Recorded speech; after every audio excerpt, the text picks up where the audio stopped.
Dear students, welcome to the discussion of Public Administration Optional Paper which has been held by UPSC recently in the year 2023. I request you all that to maximize the benefit of this video discussion, please have a pen and paper with you ready so that you can make quick notes from this video discussion. We will try to see that what is the meaning of these questions and what would be the expectations of the examiner from the aspirants. This discussion will not only be beneficial for the aspirants who have appeared in this year's examination, but also for those aspirants who are going to appear in subsequent years. Let us start with the first question. The first question of section A, we have to write the answer in 150 words each. The question is, public administration horizons have been expanding to cater to the complex needs of the citizens in the globalized era. Now, this question has been asked from the unit 1 of paper 1, from the subtopic of the scope of the discipline of public administration. In this question, public administration horizons, the word horizons refers to the scope of discipline. The scope of discipline or the subject of public administration. I hope you people understand that when we talk about public administration, we can see public administration from three perspectives. One is as a discipline or as a subject.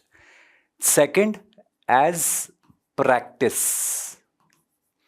And third, as a profession.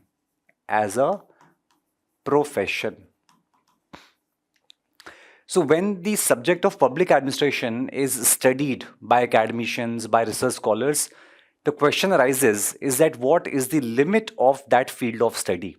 What is the scope of that study? And that refers to its horizons. The question says public administration horizons have been expanding. That means they have been increasing to cater to the complex needs of citizens in the globalized era. That means in a globalized era, because the needs of citizens are expanding and therefore the scope of subject, the horizons of the subject are also expanding. Remember that the discipline of public administration, the boundaries of discipline are aligned with the boundaries of the practice of subject of public administration. Because ultimately, the public administration of any country, it aims to address the problems, issues, challenges faced by any society. So tomorrow, you people as civil servants are going to become part of Indian public administration. And as part of Indian public administration, you will also try to address, to solve the problems, the challenges, the issues faced by the Indian society. So the academicians of this subject, the research scholars of this subject, they will study that part of administration which is able to solve the problems of society. That is why the horizons have been expanding, because the needs of citizens have expanded in the globalized era. For example, what needs have expanded? In the globalized era, the public administration has come under greater expectations, greater needs. For example, the need for transparency. The need for transparency. So we all know that in a globalized era, citizens want a transparent administration. So now the horizons of public administration will expand to answer this question, that how can public administration be made more transparent? One answer can be by having right to information, RTI. Similarly, in a globalized era, citizens want administration which is fast, which is effective, which is lean in terms of its size. So again, the subject of public administration, its horizons will expand to answer the question that how can public administration be made fast, effective and lean so as to deliver the services to the public in a more efficient and effective manner. Similarly, in a globalized era, citizens want right-based services.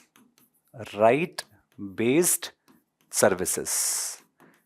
That means not only citizens want services from the state, from the administration, but citizens demand them as a matter of right.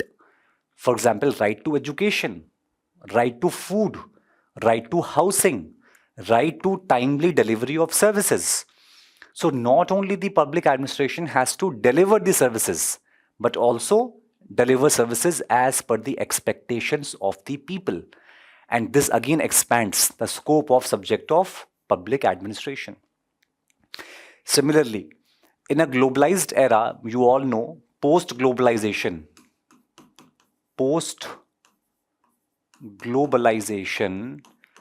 the public administration has come under greater scrutiny. Greater scrutiny. Because of linkages among nations, people today, citizens today, are in a better position to compare their country's administration with the administration of other countries. And then they demand that if the quality of service delivery in one country is of this level, why can't we have the same quality of service delivery in our country? And because of this greater scrutiny, the public administration has to again reform itself. I'm sure you all have read the concept of new public management. How new public management recommended public administration to adopt the styles, the principles of the private administration, like enterprising administration, enterprising government, a competitive government, a more decentralized government. So, all these demands, all these needs, the question says needs of citizens have emerged in a globalized era.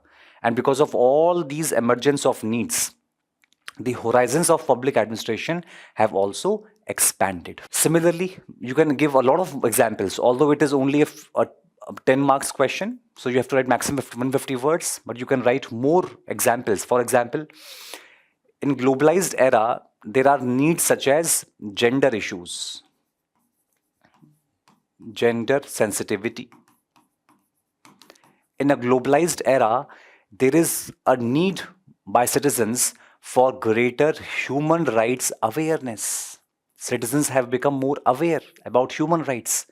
So that also expands the scope of public administration. So I hope this question is clear. Let us move to the next question.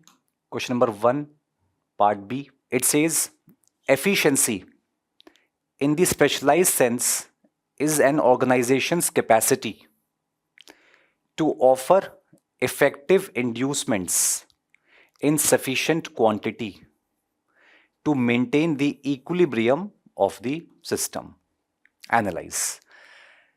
Now, any sincere aspirant with the first look of this statement would be able to recognize that this question has been asked from the ideas of Chester Bernard.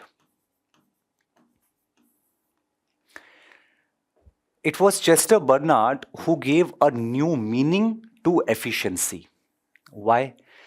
Because before the behavioral scholars, the structuralists, the classical thinkers, they have been emphasizing on efficiency in terms of production, in terms of output, and in terms of maximizing the profit of the organization. Now, according to classical thinkers, it was possible only by creating efficient structures, efficient rules, strict supervision, a very tight monitoring, a very rigid discipline system.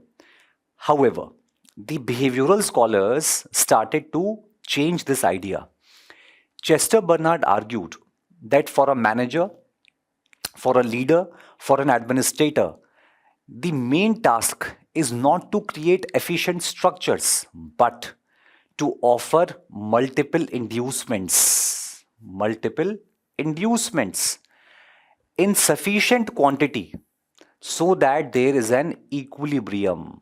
Now, what is that equilibrium? We all understand that between the individual between the individual and the organization, there is a two-way relationship. An individual gives something to organization, and in return organization gives something to the individual. For example, the workers, the employees, the individuals, they give organization their time, their contribution, their qualifications, their skills, etc., etc. In return, the organization compensates individuals for that by giving what? First of all, salary. But salary is not enough. It has to further provide various other inducements. For example, recognition, symbols of status, status symbols. Like in bureaucracy, it could be status symbols which we all know are associated with civil servants. Then the organization gives challenges to the employees at workplace, appreciation, etc., etc. These are all the inducements given by organization to the individuals. Now, how do we say that an organization is efficient or a manager or a leader is efficient? Not if that leader, that manager is able to create efficient structures, efficient division of work, efficient rules. No, this was a classical structural idea. But the behavioralists like Chester Bernard, they changed this idea by saying that efficiency has to be defined, has to be measured in terms of whether the organization or its managers, do they have the capacity to offer effective inducements in sufficient quantity to maintain that equilibrium. Why that equilibrium? Now remember that according to Chester Bernard, these individuals will give willing contribution to the organization in terms of achievement of the goals of the organization. We all know every organization has some goals, stated goals, predetermined goals. And to achieve those goals, every organization needs contribution from its members, from its individuals. This contribution has to be willing contribution. And this willing contribution will come only when an organization is successfully able to give multiple inducements, multiple satisfaction to its members, individuals. I give you some examples. Now, this equilibrium exists because individual is giving something to the organization, let's say time, his contribution, efforts, qualification, skills, and organization is giving back to the individual. There is an equilibrium. Now, this equilibrium might be disturbed. For example, if the individual increases his contribution, his efforts, his time to the organization, but organization is not compensating for it in sufficient quantity, then what will happen? The equilibrium gets disturbed. And if equilibrium gets disturbed, what will the individual do? Individual will reduce the efforts, will reduce the time, will reduce the contribution to again restore the equilibrium. But we don't want that. So as a leader, as a manager, as an administrator, you would like your individuals, your employees, to contribute fully to the organization. And that will happen when you maintain this equilibrium. You maintain the equilibrium by what? By offering multiple inducements. And I'm sure you all have studied that how Chester Bernard talked about 8 different inducements, out of which 4 were specific and 4 were general. So you have a lot of content to write in this answer for this question, but you have to again stick to the word limit, that is 150 words. Okay, let us come to next question. Question number C of the first, the part C of first question. It says the process of decisions is largely technique of narrowing down the choices. Explain. Now, this is how decision making was defined by Chester Bernard. So, according to Bernard, decision making is nothing but it's a process of narrowing down the choices. Now, you cannot have a question easier than this.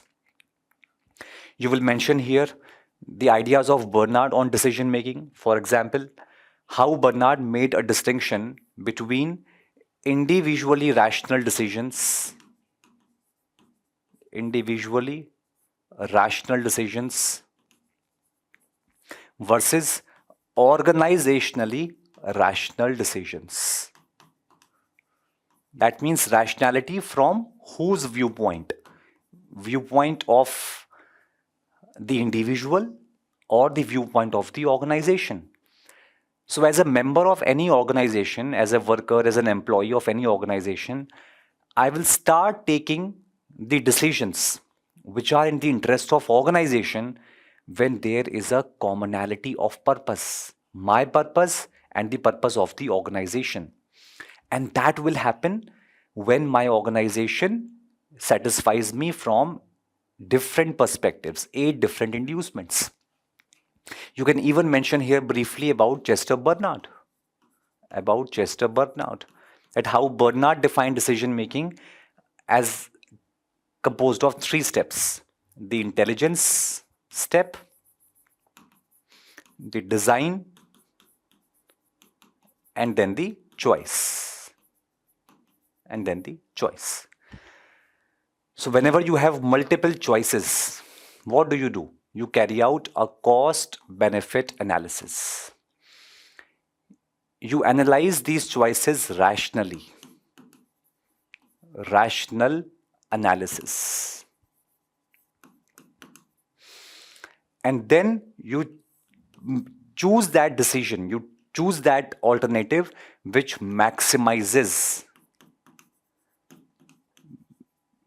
the benefit or profit, and which minimizes the cost. So this is a simple logical process of decision making. Okay. Let us come to next question. Subpart D of question number 1.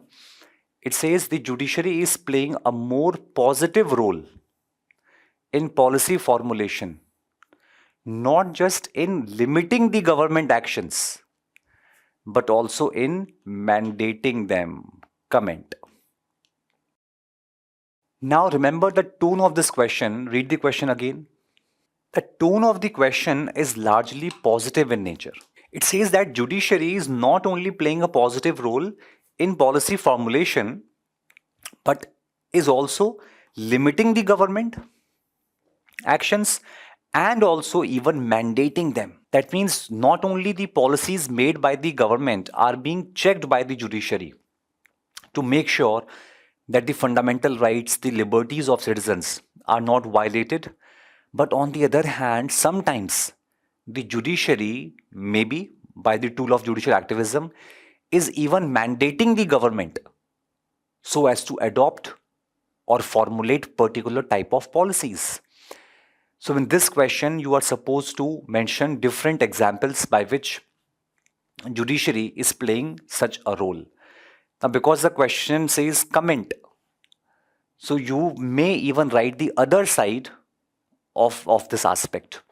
For example, let us first write where judiciary has played such a role. Let us give examples such as, for example, the role played by judiciary in various environmental policies. In various environmental policies of the government. So judiciary has made sure that in the name of development, the environment is not degraded and the people are not dislocated from their habitats for the sake of development for classes. So on various matters of, for example, SEZs, coastal regulation policy, mining in the hills, or the tribal areas. In a number of cases, judiciary has intervened. Similarly, we can give example of, let us say, the recruitment policy. The recruitment policy. You can give example of, for example, reservation of women or the entry of women in the armed forces. In the armed forces. Or let us say the permanent commission to the women in the armed forces. As a policy matter, judiciary has mandated the government to adopt this policy. Then you can give example of the very famous Vishakha guidelines. Vishakha guidelines regarding prevention of sexual harassment of women at workplace. Because until then, there was no such policy, there was no such law, although many years later, Parliament enacted the POSH Act. The POSH Act 2013. So in all these cases, judiciary has played a positive role in policy formulation. Then you can give examples such as coal block allocation, spectrum allocation, the telecom spectrum allocation. You can give example. But in all these matters, judiciary has actively played a role in limiting the actions of the government. You can even give example, for example, the misuse of National Security Act 1980, misuse of sedition law, misuse of UAPA, etc. Because these examples are to limit the powers of the government. And sometimes judiciary has mandated the government to make certain policies. Now, because the question says comment, although it is of only 10 marks, we can in very brief even write that how this can disturb the balance of powers among three organs. So in the concluding part of the answer, you can comment that how the scholars believe that if judiciary plays a highly proactive, a very activist role in policy formulation, then that can disturb the fine balance among the three organs of the state, and it also is a violation of separation of powers. Let us come to last subpart of first question, E. Citizen charters focus on empowering the citizens concerning public service delivery. Now, this is a very simple question.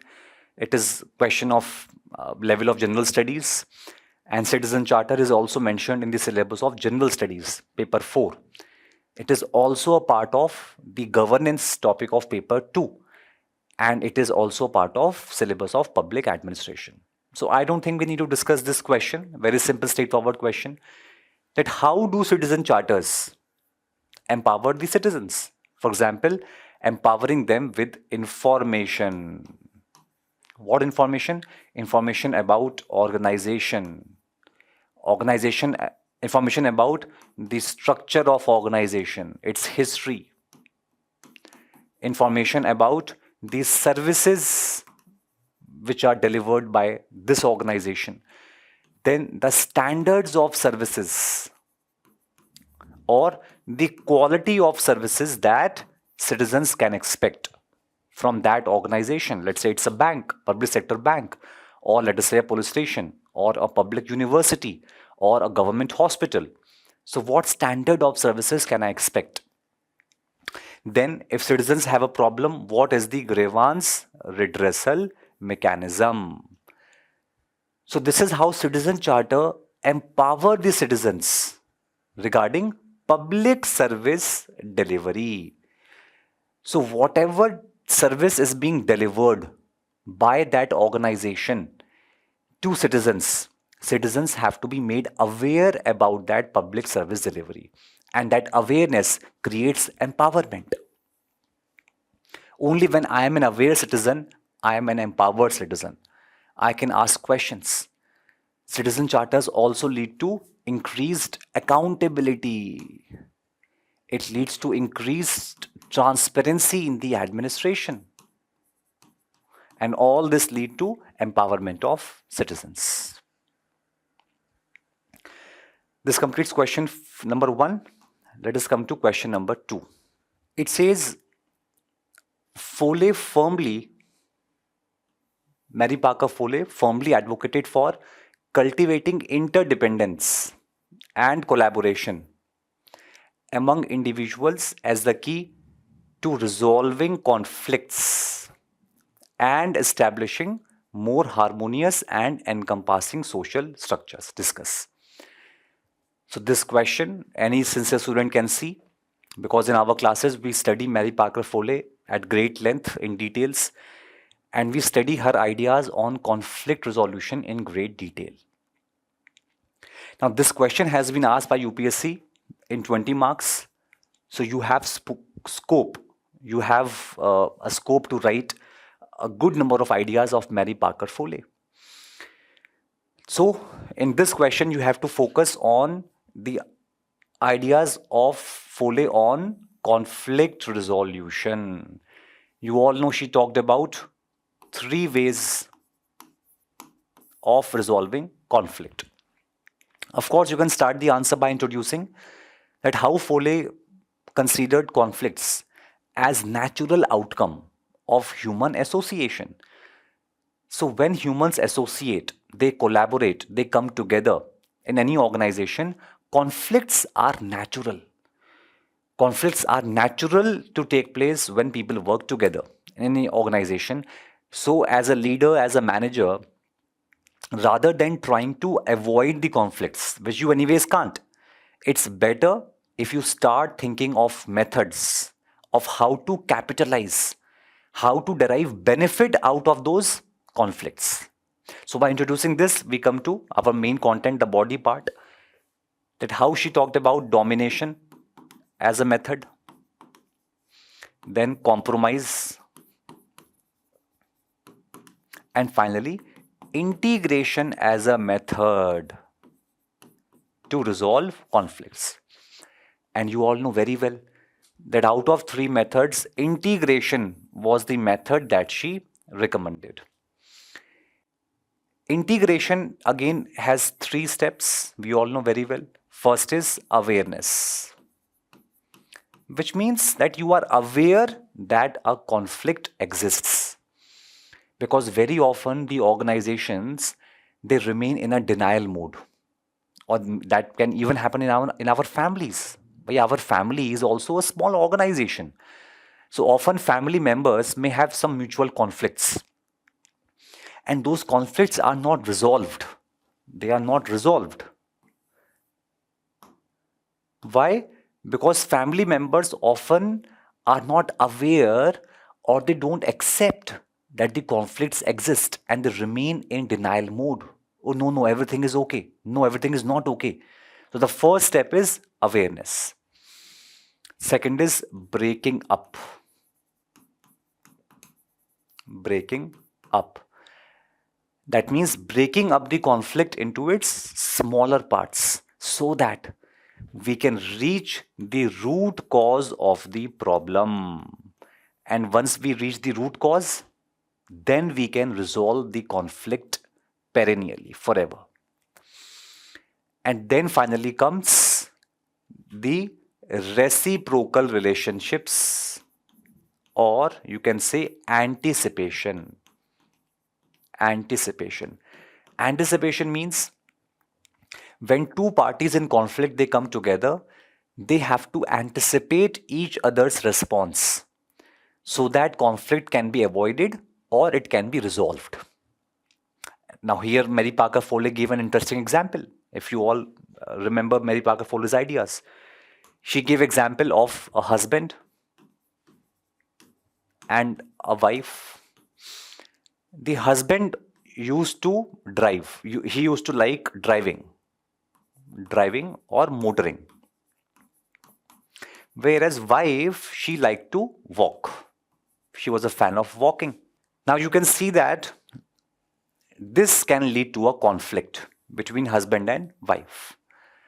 Husband would offer the wife to go for a nice drive, long drive, on a nice day, nice weather. The wife might float an idea, ki no, let's go for a nice walk. So this can lead to a conflict. Now, how to resolve the conflict? By anticipation. So Foley says ki what husband can do, that husband can anticipate the response of the wife. That if I propose for driving, she would say no, and she would rather insist on walking. So what the husband would do, and it's a smart husband, the husband would float the idea of walking on Sunday afternoon. On Sunday afternoon, because on Sunday morning, they go for a match of tennis. They play tennis, husband and wife. So if husband and wife have already played tennis on Sunday morning, that means they're already tired, already exhausted. And then on Sunday afternoon, when the husband would propose for driving, the chances are husband would anticipate that the wife would say yes. The wife would agree because she was already tired, exhausted. So this is how by anticipation you can avoid the conflicts or resolve the conflicts. So Mary Parker Foley says that there should be interdependence. There should be reciprocal relationships and collaboration among individuals, because it's the key to resolve the conflicts and have harmonious relationships. So basically the question requires you to discuss Foley's ideas on conflict resolution and tell how integration can lead to a win-win situation where both the parties to conflict get their full desires fulfilled. But again, you will, because it's a 20-mark question, you can even mention the other side of Foley's ideas, that how integration is what she suggests as the ideal way to resolve the conflicts. But then you will tell ki how integration may not always be possible.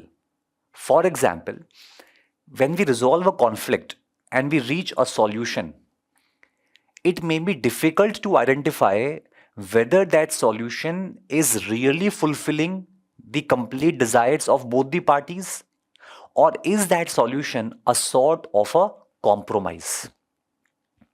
So in the example which Foley gave, when the husband proposed to the wife to go for driving on Sunday afternoon, and the wife said okay because she was tired, now was that really a win-win solution? Or the wife compromised on her desire for a walk because she had no energy for walking? So it may not be possible. Second, you may write that how, according to Foley, the integration, the conflict resolution, complete conflict resolution is sometimes just not possible. And Foley herself gave an idea. For example, if there are two men and the two men, they want to marry the same woman. So it's a love triangle, classical Bollywood script type.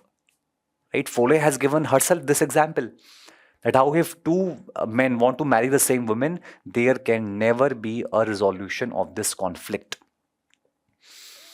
And therefore, integration is not always possible.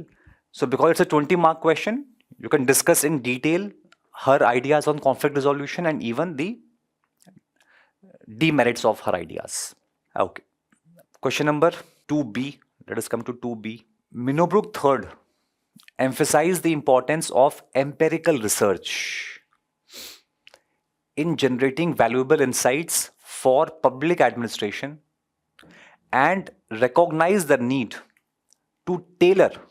To tailor means to customize. Like we can buy ready-made clothes. Now those ready-made clothes may or may not fit my body. Right? So what is a better idea? That I customize my clothes. I get them customized. I get them tailor-made according to my physical structure, my length, width, and my bodily structure. Similarly, the solutions faced by a society should be tailor made rather than importing them from some other country. Tailor education in the field to different regional contexts. So, the students of public administration know this very well, that the discipline of public administration is Western in its origins, mostly American in origins.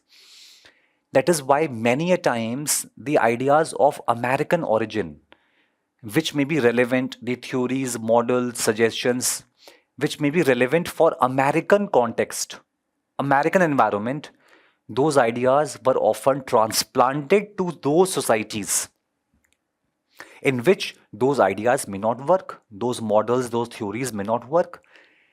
We have all studied at how classical thinkers had this ethnocentric approach of labeling their theories, of labeling their models as universal models on basis of very limited testing in very limited environments, without cross-cultural, without empirical, on-field testing. So Minnowbrook Third Conference in 2008 talked about what? Importance of empirical research, the field level or the ground level research, rather than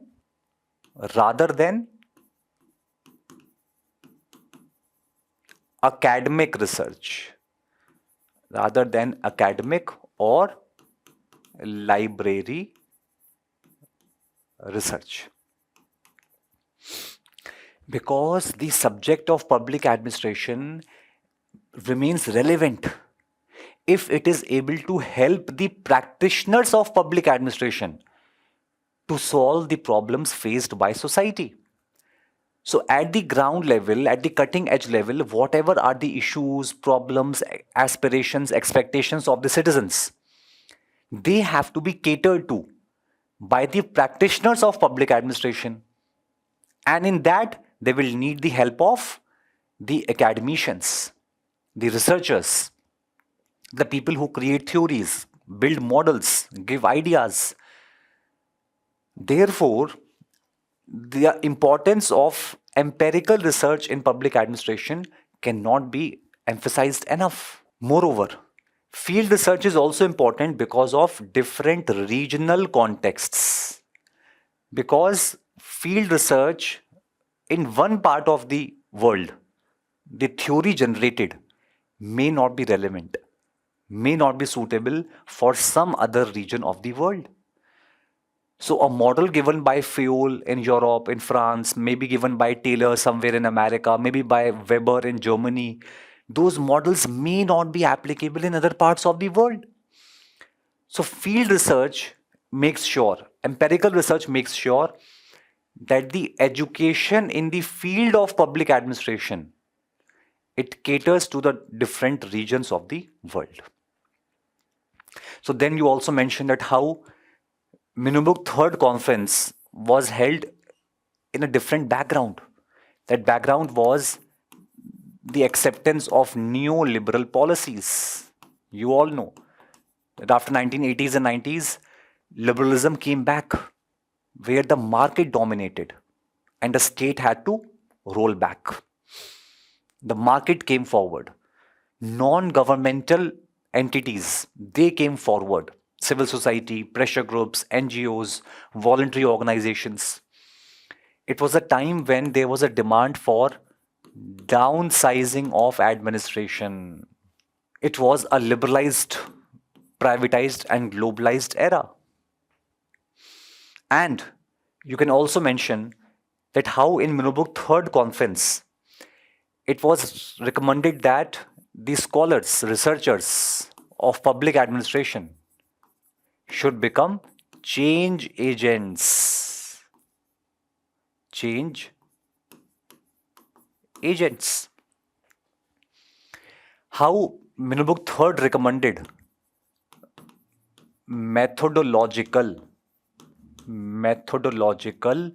pluralism. What does that mean? That means the young researchers, the young scholars of public administration should use multiple, plural methods in conducting their research.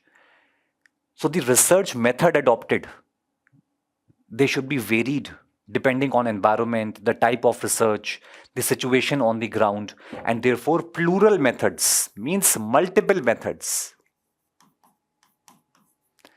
So if I'm a researcher of public administration, I should not stick to a particular research method. I should try to incorporate plural, multiple research methods. I should become an agent of change in society, in the subject. Then how Minobuk III recognized that the public administration is working in a very dark times. There are dark times. There are dark times. Like what dark times? For example, war, terrorism, right? Climate change. Climate change. And please don't forget economic calamity. Economic calamity, here we are referring to the global financial crisis, the GFC 2008. Also remember that between Minobuk II and that means 1988 and Minobuk III 2008, a lot of things had changed from here to here. From here to here, a lot of things had changed for public administration. For example, what had changed? End of Cold War. End of Cold War with the collapse of Soviet Union. Emergence of China. Emergence of China as superpower. So when Minobuk Conference III took place, China was fast emerging as world superpower. Then single monetary system. Single monetary system. In Europe, we are referring to European Union, the Eurozone. Then Iran and North Korea, they became nuclear states. Then 9/11 terror attacks. Terror attacks. So all these fall of Berlin Wall. Fall of Berlin Wall. Iraq War. Afghanistan. War in Afghanistan. All these events had happened after Minobuk II. So this question has been asked for 15 marks. So you have scope to mention all these points at how environment had changed. And therefore MB III emphasized that how the scholars must focus on field research, the field study. They must focus on action research. Action research.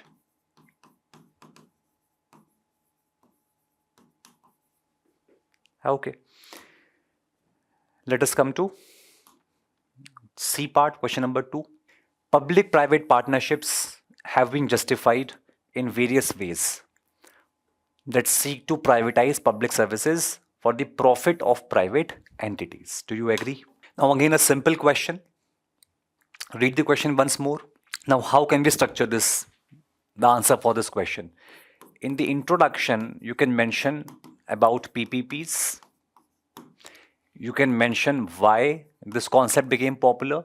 For example, to fund the gap in public finances. Because public finances were not enough. So that gap was filled by bringing the private sector. Then you can mention that why PPP model brought more expertise in delivery of services. Because when the private sector joins hands with public sector, private sector will bring its expertise in delivery of services. Then you can mention how PPPs brought increased competition. Then comes the main body, where you will discuss at how PPPs have been criticized. And one of the arguments of criticism is what the question asks, that how PPPs have been justified in various ways because it is actually a way to privatize public services for the profit of private entities. Now, this is a criticism of PPPs, that by bringing private sector, maybe the objective is not to provide citizens better services. The objective can be to provide monetary benefits to the private player in that public-private partnership. It means maybe in PPP is more private in nature than public.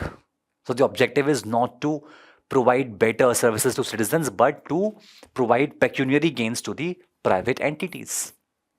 For example, by allowing them to charge heavy tolls, high amount of toll charges. Or by allowing them to levy a fee, and that fee excludes a large number of citizens from availing the services of that PPP project. So discuss in this question that how PPPs have been criticized, because sometimes it is said that they are there to give profit to the private entities. Right? Okay. Next, we come to question number 3. Organization theory is not a single theory with a loosely knit of many approaches to organizational analysis, and it provides different answers to different situations. Yes. So organization theory is not a single theory, correct? It is a combination of multiple theories, multiple approaches, and these approaches provide answers to different situations. Now you all know that every organization theory aims to, what is the aim? Aim is to make organization effective, make it efficient, help it to achieve its goals. Now in doing so, sometimes organizational theories have focused on structure. You all know I'm hinting at whom? Classical thinkers. Sometimes they have focused on functions. Let us say Fuel. He was a functionalist. He focused on management as a function, as a process. Or human relations, Elton Mayo. Or behavioralists. Or later, the systems scholars. So all these theories of organization, they together give you answers. They give you answers depending on situations. So every theory of organization is a byproduct of its times. It gives you the answers depending on the problems. Taylor gave us the answers when the industries were facing continuous conflicts between the workers and the capitalists. There were strikes by the workers. There was restricted output by the workers. There was soldiering phenomena by the workers. So Taylor's theory, which was a structural theory, gave us the solution in that situation. Later, when the conditions improved, then scholars like Elton Mayo, F.J. Rowittlis-Berger, they started focusing on the human happiness, the human satisfaction, the human relations within organization. Later, when situation changed, the behavioralist thinkers started focusing on other dimensions of human satisfaction, human motivation, the morale of the employees, because situation had changed. So depending on what is the situation, we have organizational theories which aim to make organizations effective, efficient, so that they can achieve their goals. Let's come to next question. Question number third, subpart B. Intrinsic motivation in comparison to extrinsic motivation leads to enhanced performance and creativity. Examine. So the question says examine. So we have to see whether this statement is correct or not, and do we agree with it. Now we know that in motivation, we have two types of theories: the process theories and the content theories. Process theory answers the question that how people are motivated. How people are motivated. Whereas the content theories give the answer what motivates people. So this is something which depends on the cognition of the individuals. What goes in the mind? What is that process? How something motivates individuals. So this is something which is intrinsic in nature. This is something which is intrinsic in nature. Whereas what is outside is the content. So this is extrinsic in nature. For example, let us say for somebody, promotion can be one extrinsic factor. Promotion in the job, in the organization can be one factor which motivates the person, individual. For somebody else, it can be an increment in the salary.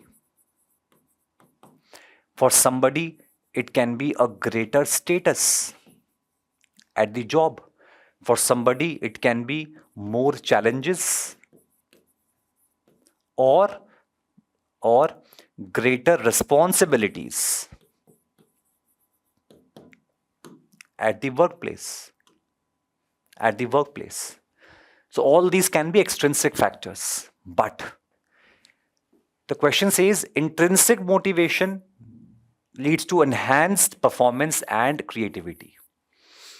That means the performance and the creativity of the individuals, the workers, is more dependent on intrinsic motivation. Because when the motivation is dependent on internal factors, intrinsic factors, that is when individuals give their 100%. That is when they give their willing contribution to the organization. For example, in this question, we can discuss Victor Vroom's expectancy theory. We can discuss Victor Vroom's expectancy theory, which says that motivation is a function of, is equal to valence into expectancy. Valence means the desirability of the award offered by my organization. For example, if my organization wants me to perform, performance is the question, performance, and my organization wants me to be creative in my work, and in return, my organization is ready to give me, let us say, a promotion or an increment. Now, as an individual, as a worker, I will evaluate that what is the desirability of that promotion in my eyes. For example, maybe my organization feels that if I am given a promotion in return for my performance, that will motivate me. But maybe for me, promotion is not a motivating factor, because internally in my mind, intrinsically, I'm thinking that, if I'm promoted, maybe I will be transferred to a new location. because often with promotions, transfers are also, they go hand in hand, side by side. Because if you're promoted, you may be required in some other place, in some other organization. In bureaucracy also, you all know that on promotion, you can be transferred. So extrinsically, my organization feels that they can motivate me by offering me promotion. But what is in my mind? The desirability of that promotion is not very high. So balance is low. Or even if balance is not low and I have a high desirability for that reward, but what may be low? It's expectancy. That means if the individuals internally, intrinsically feel that, all right, my organization is offering me a reward, but the chances of, the probability of getting that award is low, then even if I want that reward, desirability is high, the balance is high, the balance is high. But what is low? Expectancy is low. Then the overall motivation will remain low. So, for high motivation, intrinsically in the mind of an individual, what should be high? Both the valence as well as expectancy. Then you can even mention here the Porter and Lawler model. The Porter and Lawler model, wherein they add one more dimension in this valence, expectancy, and then third dimension they add, which is equity. Equity and effort. Effort means that whatever my organization is offering me as a reward to motivate me, first is what is my desirability for that reward. मान लो मुझे promotion offer हो रहा है, तो मुझे कितनी need है promotion की. That's one thing, balance. Second is how much do I expect it? That will I really get it? And third, what amount of effort I have to put in. Even that is important in my motivation. And then what is equity? Equity refers to my input at my job versus what I get in return, promotion, reward, increment, whatever. And then I compare it with my other fellow colleagues, what they are giving, what they are contributing, and what they are getting from the organization. Even that determines my motivation. You all have seen Three Idiots, the famous movie, Bollywood movie, which has taught us something about human behavior. Right? Because if we fail, we are sad. We don't like it. But we are even more sad. And we don't like it further if we come to know that our friend has topped the exam. तो हमें गम है, दुख है कि हम fail हुए. पर ज्यादा दुख किस बात का है? कि फ्रेंड ने टॉप कर दिया एग्जाम. तो this is equity, according to Porter and Lawler. And this is also taught to us by Adams' equity theory.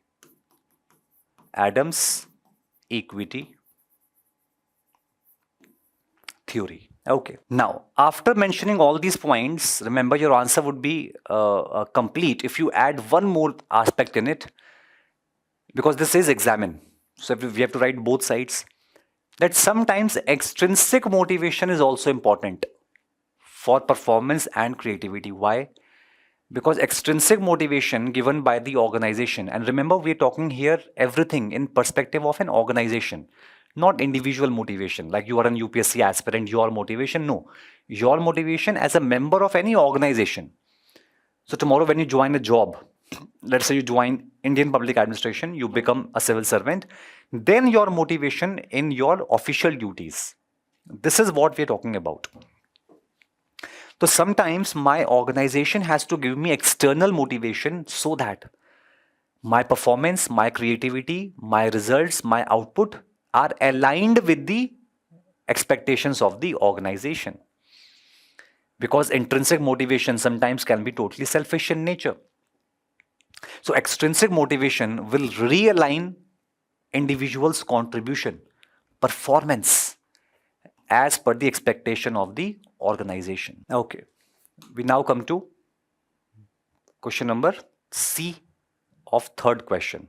It says the backlash against right to information by the state hampered the citizens' right to know. Examine and point out the need to amend RTI Act to provide protection to RTI activists. Yes, so this question is from topic of RTI. Now, how can we answer this question? First, understand the question. It says backlash against RTI by the state. Now, how the state has backlashed? In the introduction of this question, you can simply write that how, with deepening of democracy, increasing awareness, and citizens' participation, people wanted a more transparent and accountable administration. Because for a long time, citizens have been governed by a secretive administration, a secret government. But today they demand what? Transparency, accountability.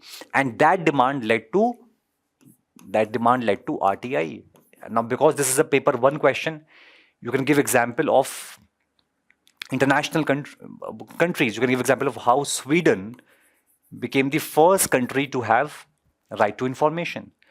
Then in the body, you start by saying that how Supreme Court has linked RTI with Article 19(1)(a), freedom of speech and expression. Because to express myself, I must first know. And to know, I need right to information. Then you will mention, we come to the core aspect, what has been the backlash against RTI by the state. What has been the backlash, for example? First backlash has been Section 8, misuse of Section 8 of RTI. I hope you all know Section 8. Section 8 provides for exemption of certain information from disclosure. And let us say one of the ground of exemption is national security. That means on the ground of, and sometimes it becomes a pretext, it becomes an excuse, that using the excuse of national security, Rashtriya Suraksha, the information is not disclosed. And this becomes a misuse of this ground. You can even give example of Edward Snowden, because this is a paper one question, that how in America Edward Snowden, he exposed the surveillance activities of American government, because he believed that American government was secretly keeping an eye on its citizens, which was a violation of their right to privacy. The American government charged him with spying, charged him with espionage, and they said that this is a compromise of national security. So often national security becomes a ground by the state to misuse. Second, you can say, in 2019 in India, RTI Act was amended, and the terms and conditions of members of Information Commission have been now given in the hands of government. That means the salary, the tenure, and other terms and conditions of the members of Information Commission will be determined by the central government. Because earlier, before 2019 amendment, the information commissioners, their term was fixed, 5 years or 65 years of age, whichever is earlier, and their salary was equal to election commissioners. But now these have been changed, and now the law says central government will determine their term and their salary. And without protection, the Information Commission cannot protect the rights of citizen, the right to know, the right to information. Third, the backlash by state, misuse of Official Secret Act, OSA 1923. So despite recommendation by second ARC that OSA should be repealed, it's a colonial era law. Despite that recommendation, the OSA still exists. and it is often misused by the state to prevent availability of information to the citizens. Then you can give example that how file notings are not disclosed by state. File notings not disclosed by state. Then mention that how RTI activists have been victimized for exposure of corruption. Now it says point out the need. We come to second part of the question. The need to amend RTI Act to provide protection to RTI activists. So what is the need? We can say first is Whistleblower Protection Act 2014 should be brought in force. Please bring it in force. It has not been notified in the Gazette. President has already given the assent, but it has not been notified. Second is that under RTI Act, we should amend RTI Act to make sure that the public information officers, PIOs, they have the responsibility to not disclose the names of the RTI applicants. So they should not disclose. So non-disclosure of names of RTI applicants, so that they are not harassed, they are not victimized. I can give you my own example. So there was this case in which I filed an RTI to a police station, and this was regarding the investigation of a matter. I will not give you the exact details. So when I filed an RTI, after a few days, I got a phone call from one of the colleagues of the PIO, who asked me on overcall that you have filed an RTI application and why do you want this information? It means that PIO already shared my details, my everything, my name, my contact number to the colleagues, because it was him against whom I had sought the information. So you can see that here there can be intimidation against me. I can be intimidated. मुझे डराया, धमकाया या मुझे victimize भी किया जा सकता है. And that is why we have to protect. Although I'm not an RTI activist, I'm just giving an example. But there is a need to protect the RTI activists. So this is how we have to amend the RTI Act. Okay, let us come to next question. Question number 4A. It says a Redin model of leadership added third dimension to the existing two basic dimensions of leadership identified by Ohio Studies and Blake and Mountain. Elucidate. Elucidate means to make it simpler. Simplify. Okay. Now, Ohio studies were done by researchers at the Ohio University to identify the impact of behavior of leader on the subordinates. So this is a behavioral study or behavioral theory of leadership. That how the efficacy of leadership style is determined by the behavior of the leader rather than his traits or his charisma or some other factors. Now the Ohio studies talked about two factors. First is consideration, and second is initiating structure. Initiating structure. Now these two factors were modified by Blake and Mountain. They just kind of renamed it, Blake and Mountain, when the consideration factor was called as employee concern, employee or relationship concern, and initiating structure was called as task concern or production concern. So as a leader, as a manager, my focus, my concern should be with what?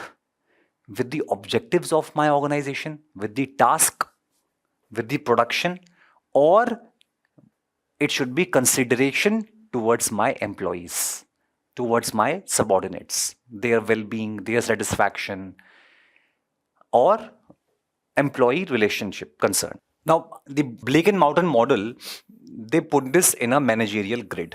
So let us say on x-axis, I can take the task concern, the task concern. On y-axis, I can take the employee concern, the employee concern. And this becomes a grid.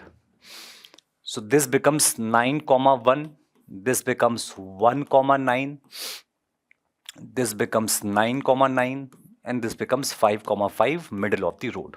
I'm sure you all have read this model. So 1, 1 is when the manager gives a poor concern. He's not bothered either about the task production or about the employee. That is definitely not a desirable model, definitely not desirable. Here, the leader, the manager, is highly task-centered. He's a hard task master, not concerned about the employees. Here, he is more concerned about the employees, and he gives least concern to the objectives of the organization. So this becomes a country club. That means an office where people come as if they're coming to a club. This is a perfect model, but difficult to achieve. So this becomes the middle of the road, a balanced emphasis. Now, let's come to the question. Now, Bill Reddin. Bill Reddin was a British philosopher, was a British scholar and behavioral management thinker, who in 1983 again talked about different leadership styles. Different leadership styles. For example, he talked about a style called as related. Then he talked about a style called integrated. Then dedicated. So all these styles were given by Reddin, and then later separated. Later, what he did, he said कि भाई, any particular leadership style cannot always be effective. The effectiveness of a style depends on the situation faced by the organization. So he later added a third dimension to that model. Third dimension to that model, and that is the situation. That means in a particular situation, one style may work. In some other situation, that style may not work. So what he added is situational factor. Situational factor. And for this, we can say it's a combination of rigidity versus flexibility. That means if I'm a good leader, then not only I should choose the right behavioral style, but I should be flexible enough to change that style, leadership style, depending on the demands of the situation. That means I should not be rigid in terms of choosing any of these four leadership styles. Same way, in that Blake and Mountain's managerial grid, any style, let's say you pick this style, you pick this style, maybe in some situations, this style will work when I'm a hard taskmaster. For example, if my organization is facing challenges, unprecedented crisis, external volatility, environmental complexities, new problems, time constraint, resource constraint. In all these situations, maybe the 9,1 style is better. But the 1,9 means when I give very high concern to the employees. This style may work when situation is stable, no new challenges, routine tasks are performed, employees are mature, division of work is very clear, the role of people is very clear, who has what role, who has what responsibilities are clearly demarcated, clearly delineated.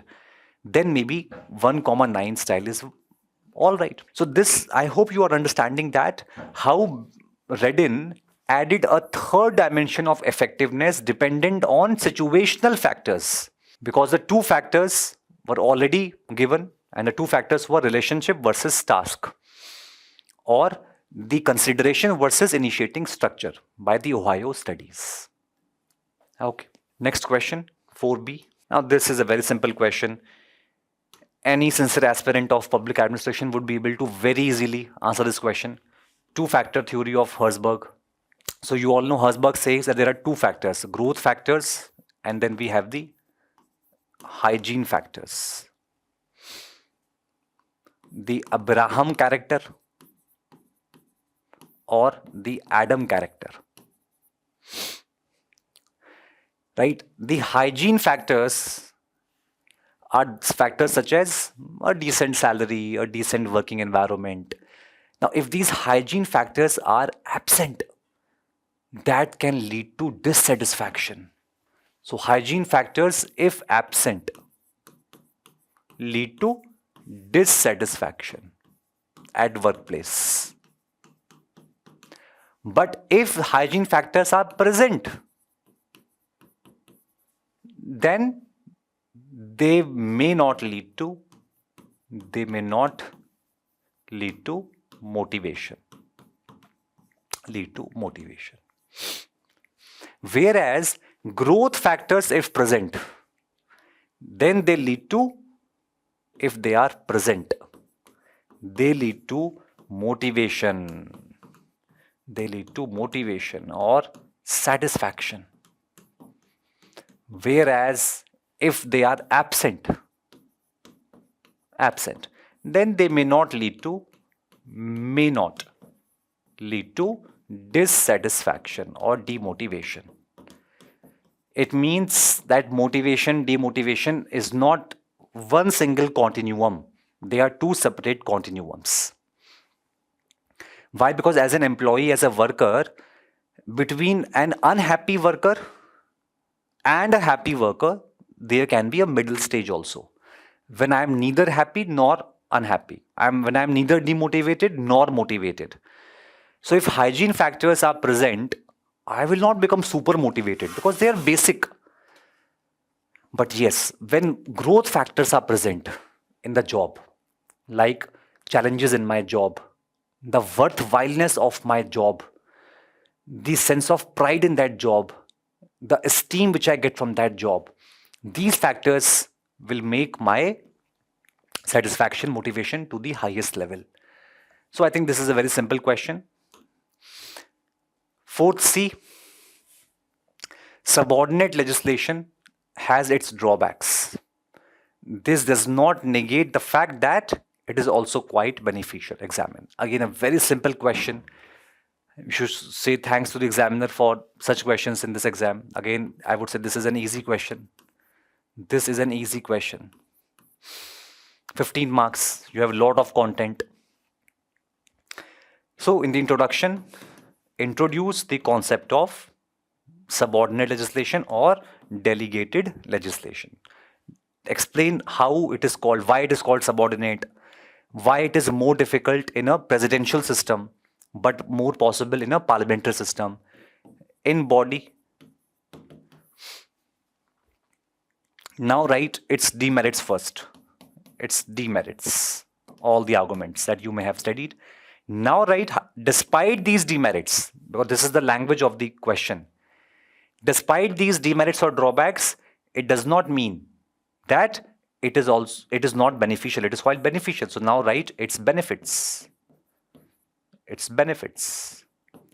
And then the conclusion you can write that because of the drawbacks of subordinate legislation, it is often called as a necessary evil. It's an evil, but necessary because Parliament, legislature does not have time or expertise to make every law with all its nitty-gritties. So legislature often makes laws in a broad skeleton form and the details are then filled by the executive. And then mention how in India, although this is a question of paper 1, but we can always give examples of paper 2. This is how we interlink. You can say how in India, both the houses of parliament have a committee on subordinate legislation, 15 MPs each. 15 MPs each. And both these committees make sure that whatever rules, regulations, bylaws, circulars are made by executive using the powers delegated to executive by legislature, are they as per constitution or not? Are they as per the parent law or not?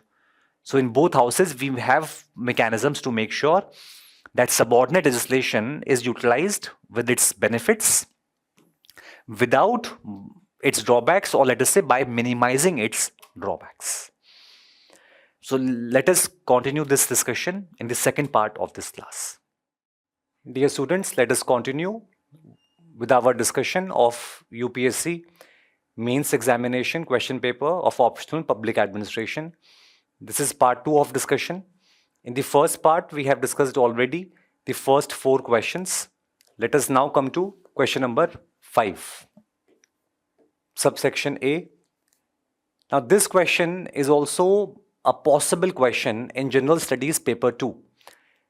Because in GS paper 2, we have a topic in syllabus which is comparison of Indian constitution with that of other countries.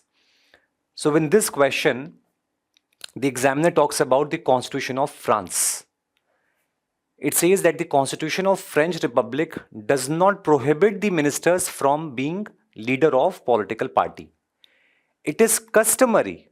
It is only because of customs or conventions that ministers should not occupy such a post to ensure impartiality. Explain. So this question requires you to have an understanding of the French political system, of the French constitution. I'm sure you understand that when we talk about types of democratic political systems, on one hand we have presidential systems like that of America or Brazil or some other Latin American countries.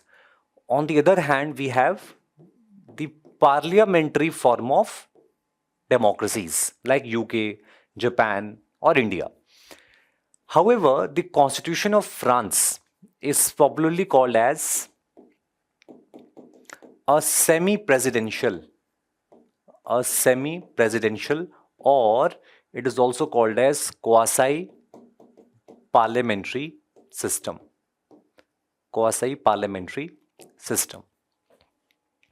The reason is that French constitution or political system is neither completely like American system, nor it is completely like a parliamentary system. Let us try to understand the system in brief. So again, the French state has 3 organs of state: the legislature, executive and judiciary. The head of the executive in France is the president of France, who is directly elected. Now, this is to be understood that in a country where the head of state, the president, is being directly elected, then that post cannot really be only for namesake. The president cannot be a titular or only an ornamental head. Because one reason why in India also we have an indirectly elected president is because our president is only a nominal executive, only a head of state. But in France, if the president is being directly elected, and that too by majority of votes, he has to be elected. So that means he must have some real executive powers. Yes, he does have some real executive powers. So that makes French political system like that of American presidential system. However, the presidential systems do not have the post of prime minister. However, in France, we do have the post of prime minister. So the president of France appoints the prime minister. Now, the legislature of French state has 2 houses, the lower house and the upper house. The upper house is called Senate. The lower house is called National Assembly, which has 577 members who are called as deputies in France. So the lower house has 577 deputies, of course, directly elected by the people. Now, the Prime Minister of France is appointed by the President. But interestingly, the President of France is not bound to appoint someone from majority party in lower house as the Prime Minister, which means theoretically, President can appoint anybody as the Prime Minister. But if that person does not have the support of majority of the members in the lower house, then the lower house, National Assembly, can pass something called as censor motion. Censor motion. You can think of this like Indian no confidence motion in our Lok Sabha. And by this censor motion, the Prime Minister can be removed. Now please note that because the President of France and the lower house both are being directly elected, so it is possible that the President belongs to one party while some other party has majority in the lower house. So if the President appoints somebody from his party as Prime Minister, which he would like to, so that the powers remain within the political party. But if his party does not have majority in the lower house, National Assembly, then National Assembly can pass a censor motion and remove the PM from the post. And therefore, the President of France has the power to even dissolve the lower house and call for fresh elections. But President cannot do so more than once in 1 year. It means if the lower house has already been dissolved and again the party other than President's party gets majority, then the President has to appoint somebody from that party as the Prime Minister or somebody who has support of that party as the Prime Minister. So in that case, the President and Prime Minister, they belong to different political parties. And such periods in France are called as periods of cohabitation. Periods of cohabitation. And this has happened only 3 times in the history of France since the present French Constitution, which is the 5th Republican Constitution. Which is the 5th Republic Constitution of France, which came into force in 1958. So, when the President of France appoints the Prime Minister or other ministers, they must have support of the ruling party in the lower house, but they need not be occupying any position in the party. So it is only customary. It is customary that within party, the people who are occupying the positions, they may not be appointed as the ministers. And the objective is what? Objective is to ensure the impartiality. Objective is to ensure or objective is to actually prevent any conflict of interest. Any conflict of interest. The other objective you can say can be to separate the two functions. Which two functions? The functions of political party in power, which has the majority, and the functions of the government. So this makes sure that the person occupying any position in the government as a minister does not occupy any position in the party, so as to ensure that the functions are separated and we can preserve the impartiality of the ministers of the government. I hope this concept is clear, this question is clear. Next question, 5th B. The ultimate goal of using management information system is to increase values and productivity in organizations. Explain. A very straightforward question in which you are just supposed to explain that how can the use of MIS lead to increased values and increased productivity in the functioning of organization. So if management information system is used in any organization, then which values can be increased? For example, values such as objectivity,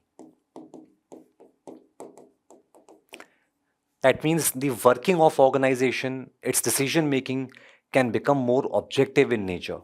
Then let us say the value of goal orientation. So use of MIS can make an organization more oriented towards its goals. Values such as equity, values such as equality. So use of MIS can help to achieve in all these values in the working of organization. It can even help to achieve the value of promptness. Value of promptness. So you can say the value of time-bound service delivery can also be used. Time-bound service delivery. So some of these values can be achieved by use of MIS in the organizations. Now productivity here refers to, in simple terms, it refers to output of the organization. Or you can say productivity can be measured in terms of cost per unit. So whatever are the output of those organizations in terms of goods or services, what is the per unit cost? That can also be improved by using the management information system. Also, remember that MIS can increase the real-time processing of information. It can help us to develop projections of performance. MIS also helps us to have better analysis of the activities of organization. So if you mention all these points, and even if you give a couple of examples or one statement, you would be able to write a very good answer for this question. And it is of 10 marks, so we have to write maximum 150 words. So remember, it says about 150 words, but remember, if you try to exceed this word limit, you may not be able to complete the question paper. So our main emphasis has to be on the quality of the content, quality of the answer. Every single sentence has to be substantive. It should not be hollow. It should not be a filler. It should not be a vague sentence. It should be a power-packed, substantive sentence so that we convey more knowledge, convey more ideas, we express more in lesser number of words so that we are able to complete the question paper. Right? So even if you write these points and give maybe one or two examples of one statement you explain, you would easily reach 150 words, and we do not want to write more than that. Right? Question number C. It says cost benefit analysis is of great help to the policymakers in framing policies and providing advice on developing public policy. Examine. Again, a straightforward question. It says cost benefit analysis, CBA, cost benefit analysis, is of great help to policymakers in framing policies. Correct. Because while framing policies, there can be many policy alternatives. And whether it is policy making or decision making, in both we have to carry out the cost benefit analysis. So every alternative policy will have a set of cost and the associated benefits. Right? Similarly, all the policy options have to be analyzed. And this is obvious that policy alternative which maximizes the benefit while minimizing the cost has to be adopted. So this is a simple tool of decision making. However, let's complete the question. It says, examine.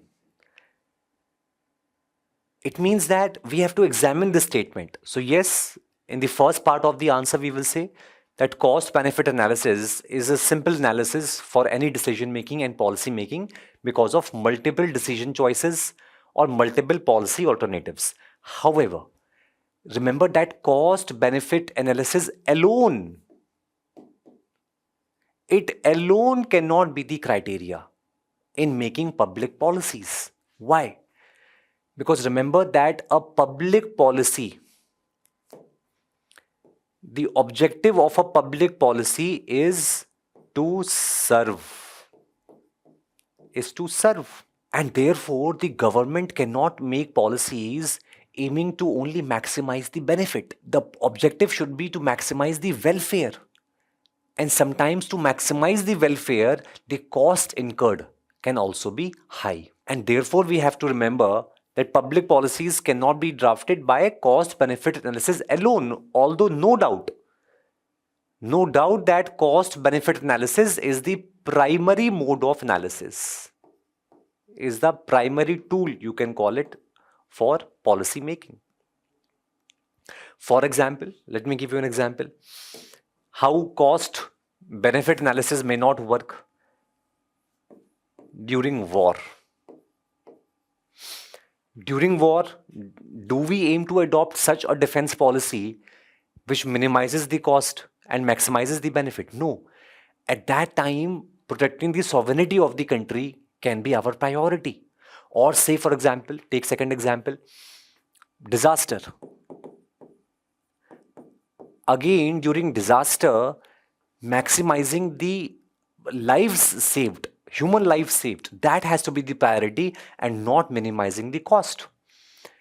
And therefore, there can be such examples like emergency periods, emergencies, say health disasters, COVID-19. So during health disasters, war, emergencies, or for example, for the purpose of social welfare.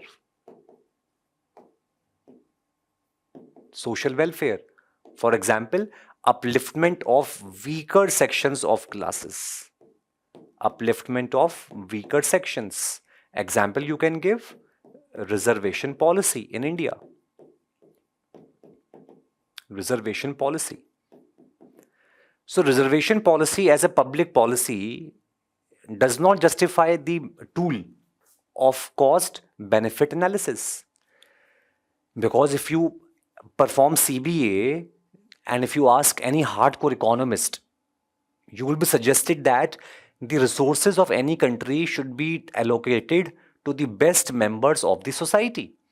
But that may not be happening in case of reservation policy.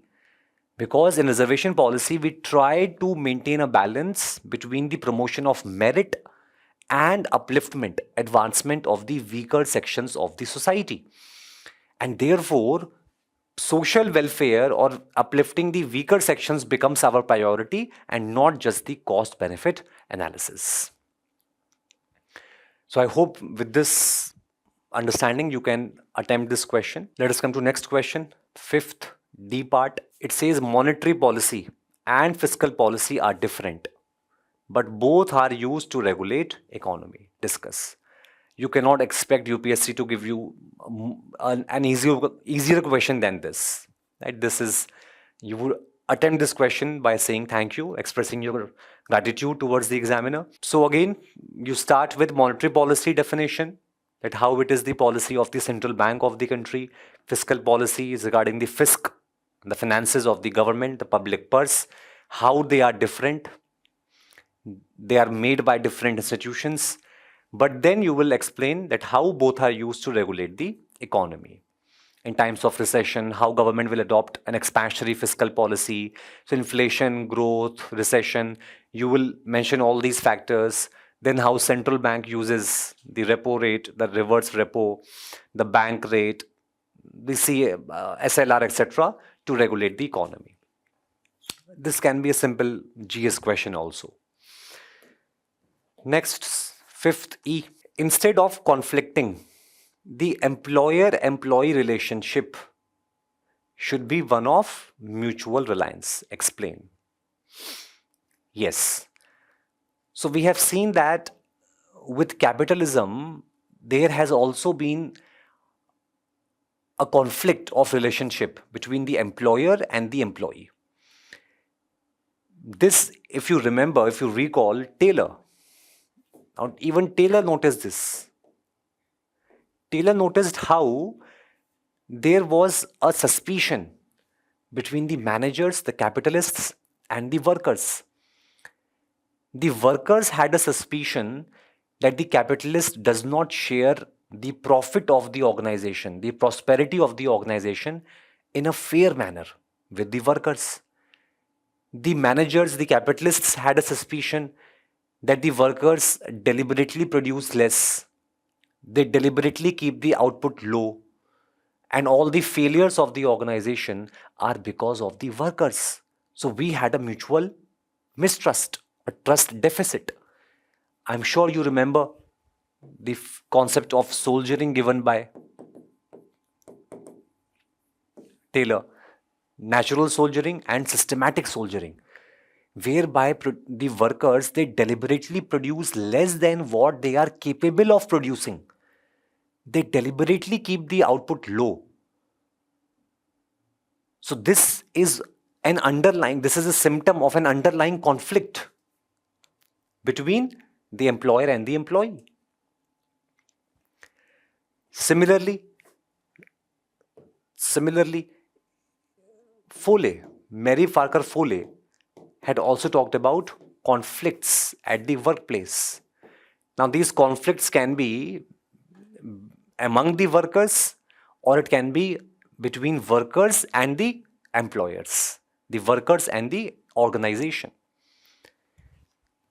And even Bernard talked about a two-way relationship, that how the individual, the worker, and the organization, they have a two-way relationship. The individual contributes towards the goals of organization in terms of his time, expertise, skill, education, and the organization in return compensates individual for that. The organization gives inducements, gives satisfaction to the individual. So the question says, instead of conflicting, the employer-employee relationship should be one of mutual reliance. So this question you can start by mentioning that how in Britain in 1917, Whitley Committee was set up, and thereafter Whitley Councils were set up in Britain. Whitley Councils were set up for resolving industrial disputes. Thereafter, 1919, Ramsay and Bunning Committee was set up regarding the civil services in Britain. And in India, similar mechanism is called as the Joint Consultative Mechanism, set up in 1946 on recommendation of the First Pay Commission. First Pay Commission. So after introducing these concepts, then you will talk about, in very brief, because it is a 10-mark question, about how Taylor talked about conflicts, how Foley talked about conflicts, and even Bernard. And then you will mention that how both of them can have a relationship of mutual reliance, whereby individual is contributing in the organization so that the organization can achieve its goals. And in return, the organization compensates the individual, satisfies the individual, gives inducements to the individual in return of individual's contribution. So it is mutual reliance. It means the individual or the worker and the organization, they have a mutually fulfilling relationship. They both fulfill each other's requirements. So the relationship between the two should not be of conflict. It should be a relationship of harmony. It should be a relationship of equilibrium. And the question tag says explain. So you explain this equilibrium, this harmony. Right? Okay, let's move on to question number 6. The studies in comparative public administration got momentum in 1980s and 90s with a new objective and orientation than its previous counterparts critically examined. So you all know that comparative public administration, CPA, as a separate subfield within public administration, within the larger field of public administration, got its birth in the aftermath of Second World War, when the newly developed, the newly emerged countries, the decolonized countries, they started socio-economic development, and the various Western models, Western theories were tried to be implemented in these countries. And when these models, these theories did not show results, it aroused an interest among the scholars that why the models, the theories which were successful in the first world, in the developed world, why were they not showing results in these third world countries? And that led to a research, a comparison between different countries, their social systems, political systems, economic systems, and mainly their administrative systems. However, we all know that 1960s period is called as the period of heydays. Heydays means the peak of CPA. But 1970 onwards, there will be a decline. There will be a decline. But in late 1980s and 90s, there will be a revival of comparative public administration. And this is what question is asking. That in 1980s and 80s and 90s, there was a new momentum and there was a new objective and orientation. Now, what was this new? What was the difference? So, difference basically you have to highlight here difference between 1960s CPA and the 1980s CPA, 1980s and 90s CPA.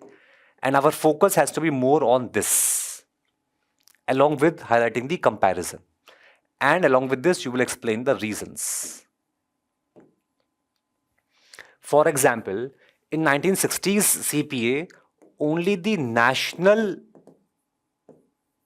bureaucracies were a subject matter of studying one country's bureaucracy.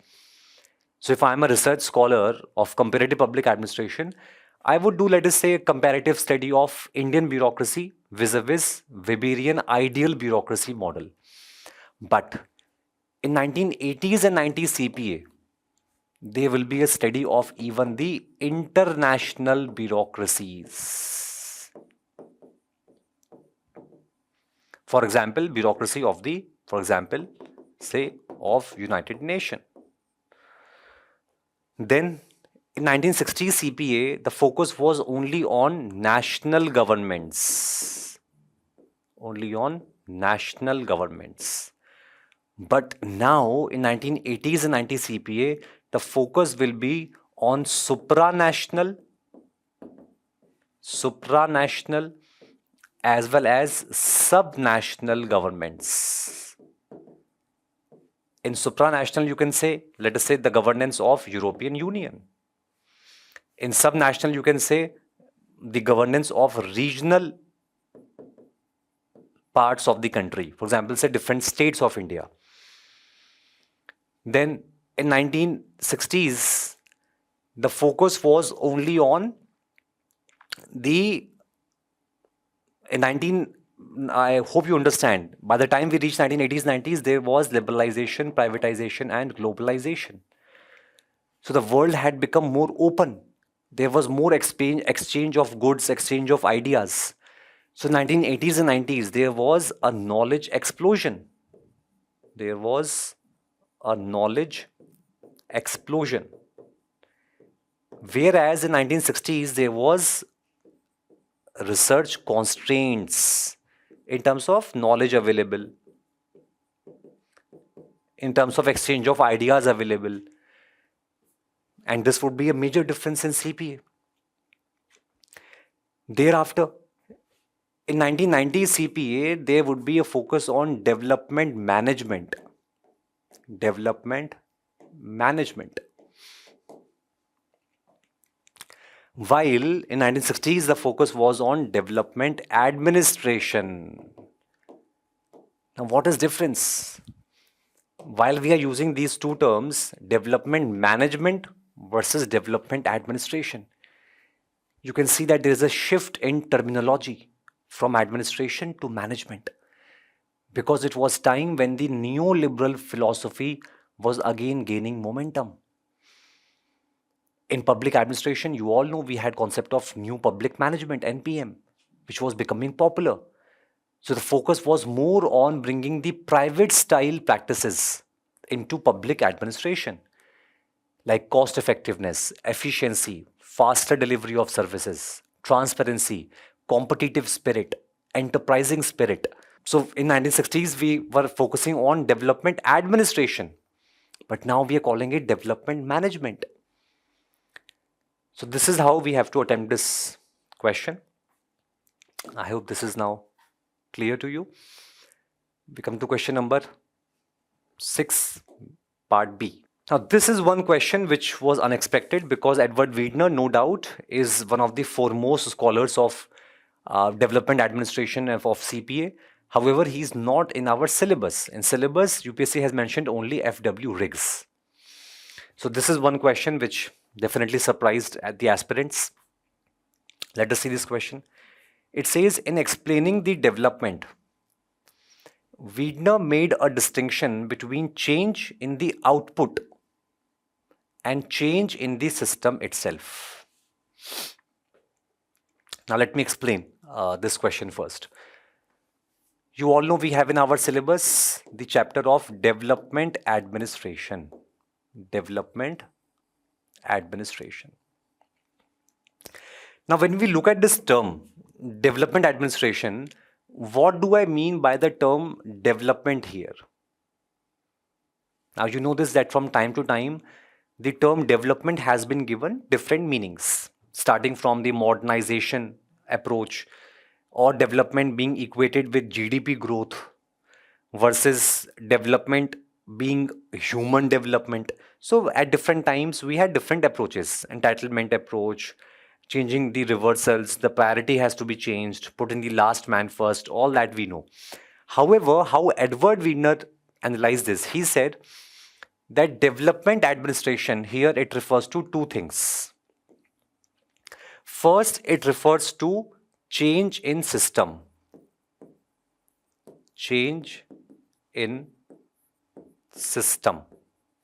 System you can think of, let us say, the social system of a country, political system of a country, or let us say maybe the administrative system of a country. And the second dimension is the change in output of the system. Output of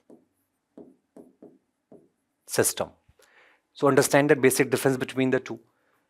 So when I talk about, say, Indian administration, one is the entire system, the system of government, various ministries of the government, departments of the government, various independent institutions of the government, the entire bureaucracy. So that is what is the entire system, right? So this is system, the political system, social system, and the administrative system. Now, this entire system is trying to achieve an objective. The objective is development. So development is now the output of the system, or what the system is trying to achieve. So output of the system. So when I talk about development administration and the meaning of the term development, what is development? Is it the change in system? For example, let us say 73rd, 74th Amendments, 1992, whereby we gave a constitutional recognition, a constitutional status to the third tier of the government. So what will it be called? Will it be called a change in system or the output of the system? It will be a change in system, whereby Indian polity got decentralized and we reach the grassroots level of democracy. The output of the system would be in terms of the developmental objectives that the system has created, the system has generated. Now look at the question again. See the question once more. It says, in explaining the development, Widner made a distinction between change in the output, this output, and change in the system, So these are two separate things. Okay. Can we say that these two separate things, they may not always happen simultaneously? That means sometimes what may happen, that we can bring some reforms in the system, say political reforms or administrative reforms, say social reforms. And that can be a sign of development. For example, if you remember the theory of Riggs, Riggs has used a structural functional approach in giving his theory, in which he talks about the structures in a country and what functions they perform. And he says that in diffracted societies, in developed societies, there is structure function specificity. That means that one structure performs a specific function, or maybe 2 or 3 related functions. Or conversely, we can say that one function is performed by a specific structure, a particular structure. There is no heterogeneity. There is no overlapping. It's not like one structure or one system is doing multiple functions. So one sign of development can be a system, a type of change in system whereby we have structure, function, specificity. But even if you have this kind of change in system, you may not see the change in the output of the system. For example, I gave you an example that how we brought 73rd, 74th Amendment, let us say 73rd, 74th Amendment, and let me give you example in which we reserved at least 1/3 seats. At least 1/3 seats. Some states have even reserved 50% for women. Now, what will you call it? We will call it as change in the system. Whereby, and this is a positive change in system, that the system is reserving at least 1/3 seats for women. But now what is the output of the system? That means, do you think that the women have really participated? Now, this is where we all know that we critically analyze the panchayats. And we say that the participation of women has been more pseudo in nature. That on the behalf of women, a male member of the family, it can be father, usually the husband, participates in the entire process. And the woman is only there to affix her thumb impression. It means we have changed the system, but not the output of the system. Got the point? That means there are various permutations and combinations possible. Sometimes system changes, but output remains the same. Sometimes output changes, whereas system remains the same. For example, let us say Indian bureaucracy. So when we talk about civil services in India, bureaucracy in India, reforms have been brought, yes, no doubt. But we still criticize bureaucracy as being status quoist. It resists changes. It resists reforms, especially if those reforms are adversely affecting the vested interests of the bureaucracy. So maybe we can say that in general, in last 70, 75 years, not much changes have been brought in the system of bureaucracy. So no change in the system. So let us say little change is equal to no change. Let us say, for example. So maybe the change in system is not there, but we still have seen development in the country. We still have growth in the country. It means the output is changing. It means there are 4 combinations possible, permutation combinations possible between these two. First, when we have change but no output. Change. System changes, but not the output of system. Second possibility, when there is no change in system, For example, say no reforms, no social reforms, no political reforms, no administrative reforms, but still we see changes in the output of the system. So even if let's say system is stagnating, there is no change in system, there can still be some development.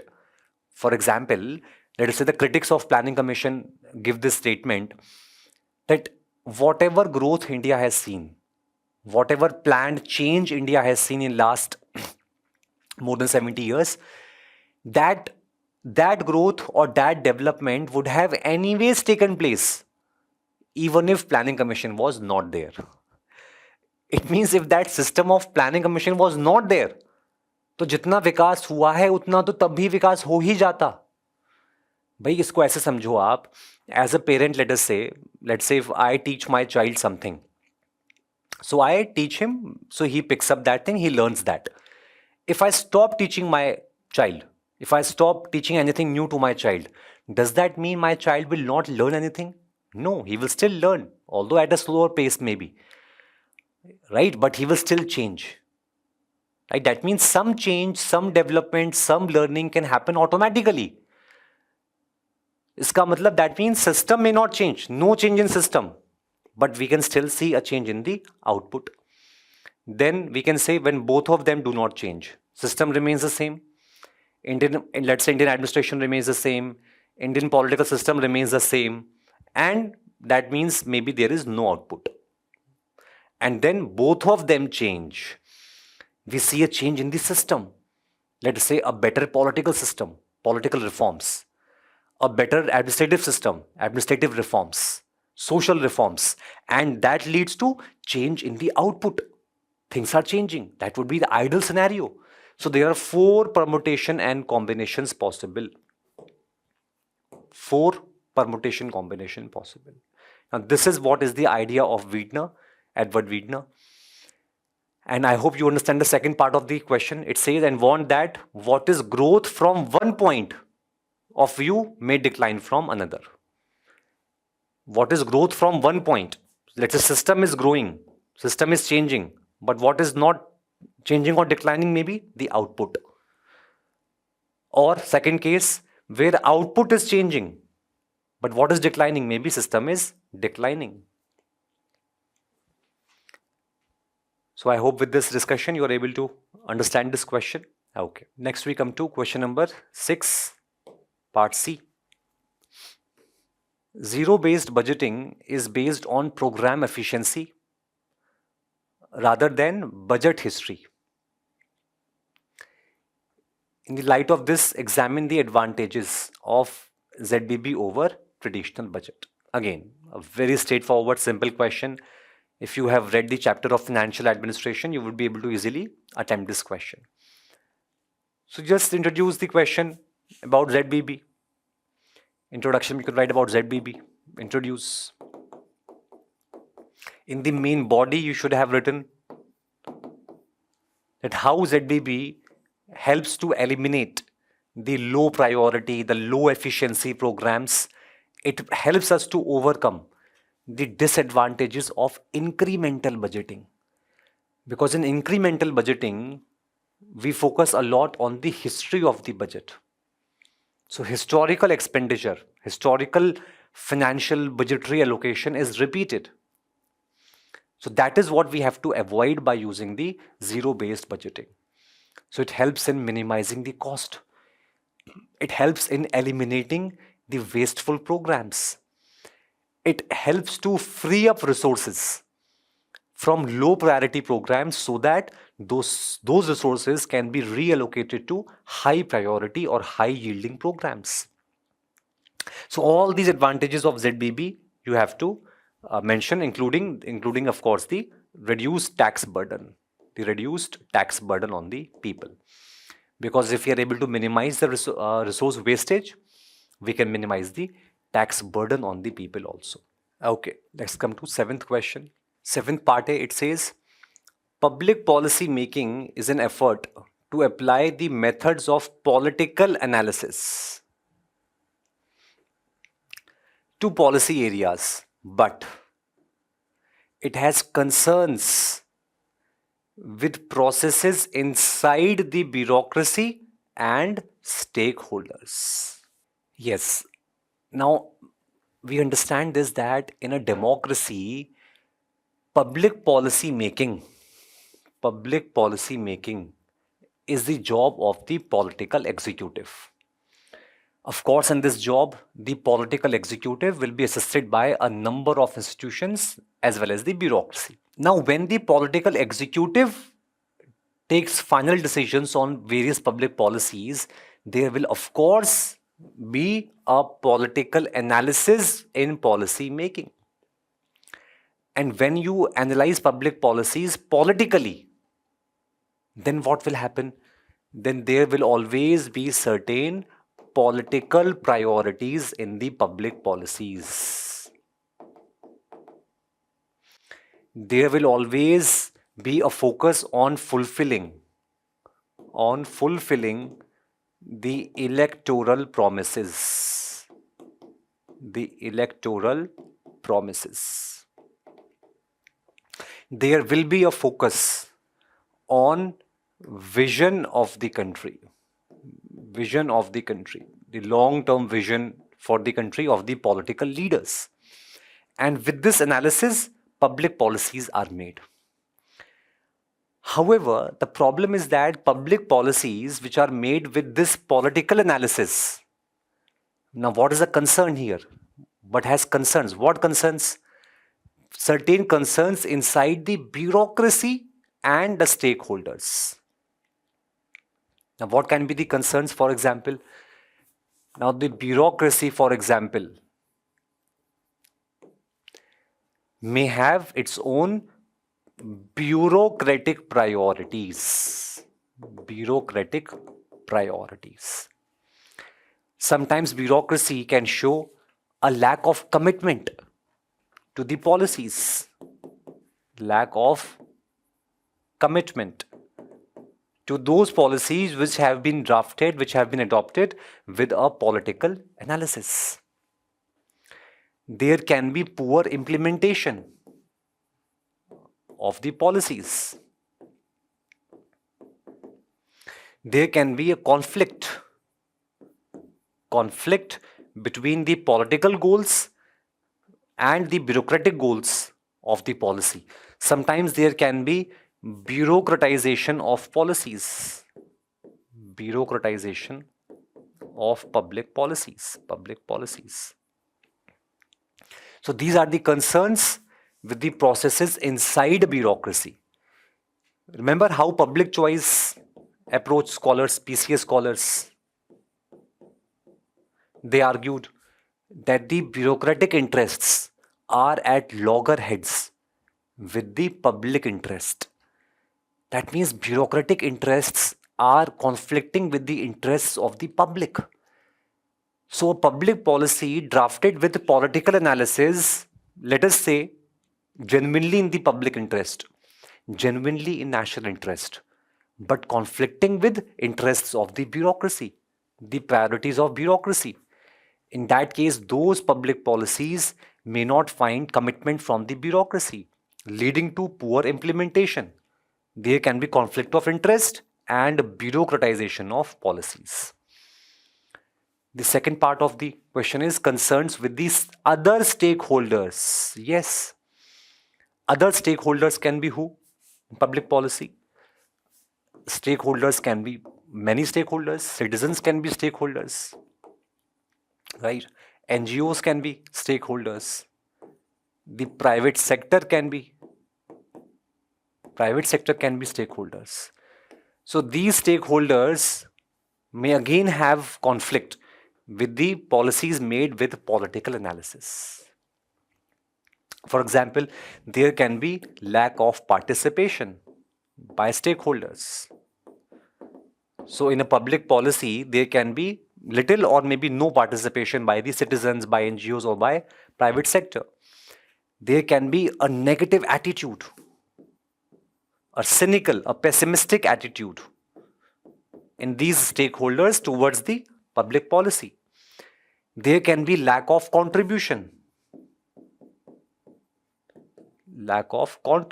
from these stakeholders.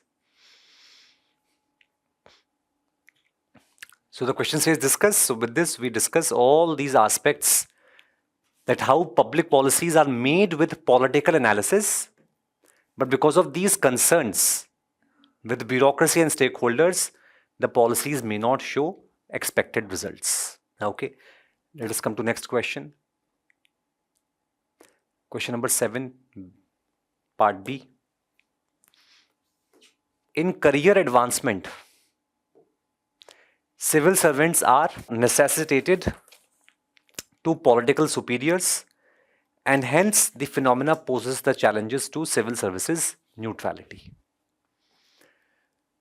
Now please remember that in this question, the term career advancement has to be given a broader, a more comprehensive meaning. So it should mean, for example, promotions, definitely, the first thing. It includes postings. It includes even the transfers. It includes, in career advancement, one important thing is disciplinary action. Because if any negative action has been taken, disciplinary action has been taken, and if that comes on the service record, that can affect the promotions, the postings of a civil servant. And lastly, it also includes the post-retirement assignments. You all know, it is popularly said that civil servants never retire, because even after they retire or superannuate, there are still a number of non-bureaucratic, extra-constitutional or even constitutional positions which can be assigned to the civil servants. Now, all these regarding civil servants are definitely, no doubt, are determined by political executive.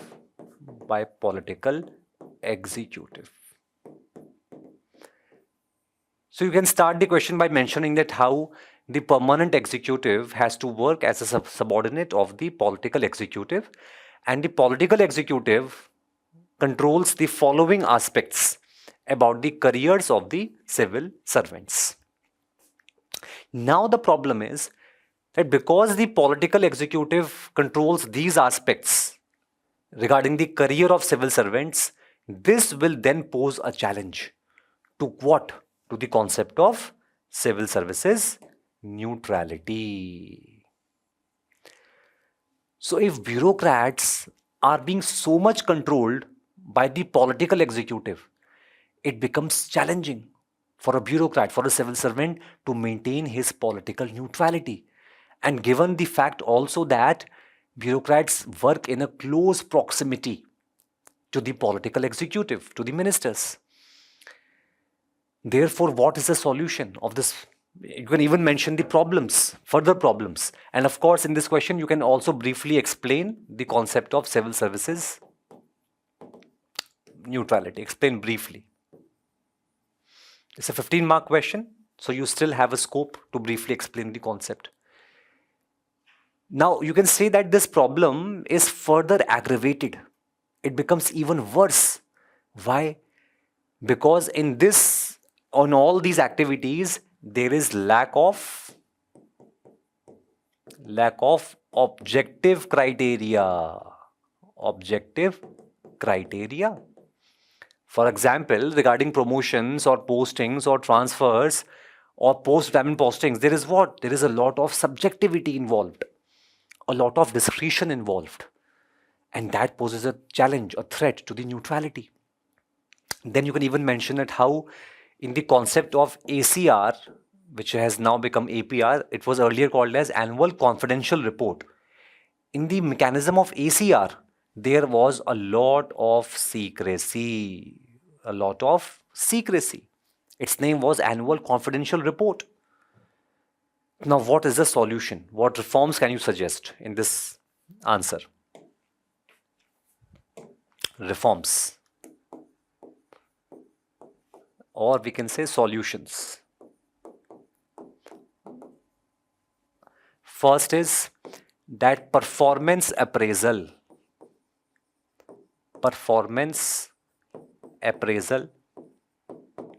should be made more objective in nature. So the subjectivity in the performance appraisal has to be gotten rid of, and we have to make performance appraisal more objective in nature.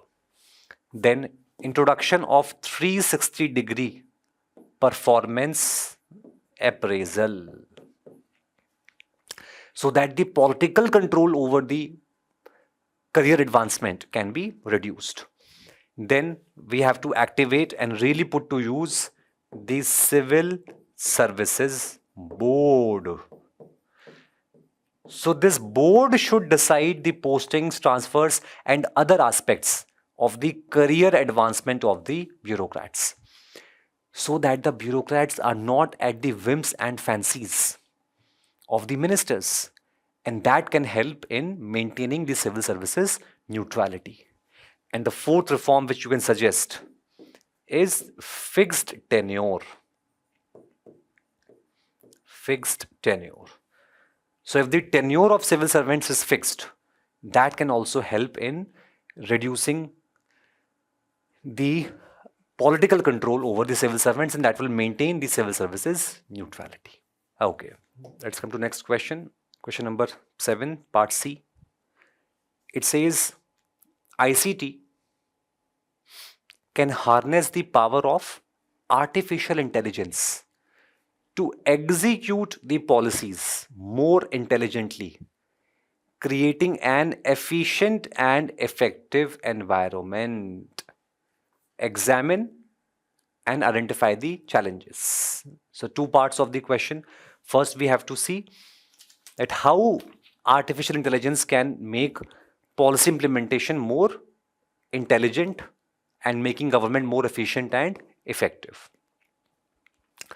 So what can we write? For example, we can write that AI can be used, for example, say, for better resource allocation. Better resource allocation. Then AI can help us in identification of beneficiaries. So in many policies, public policies in execution, we have to identify correct beneficiaries, identification of beneficiaries. Then reduction of wastages and leakages. Can be minimized. Then optimum utilization of resources. Optimum utilization of resources or capital can be ensured by using artificial intelligence. Now, once you mention these points, thereafter we come to the challenges. What can be the challenges? Challenges, you can mention at how, like ICT introduced in India or elsewhere in the world, initially there was a resistance. Within administration.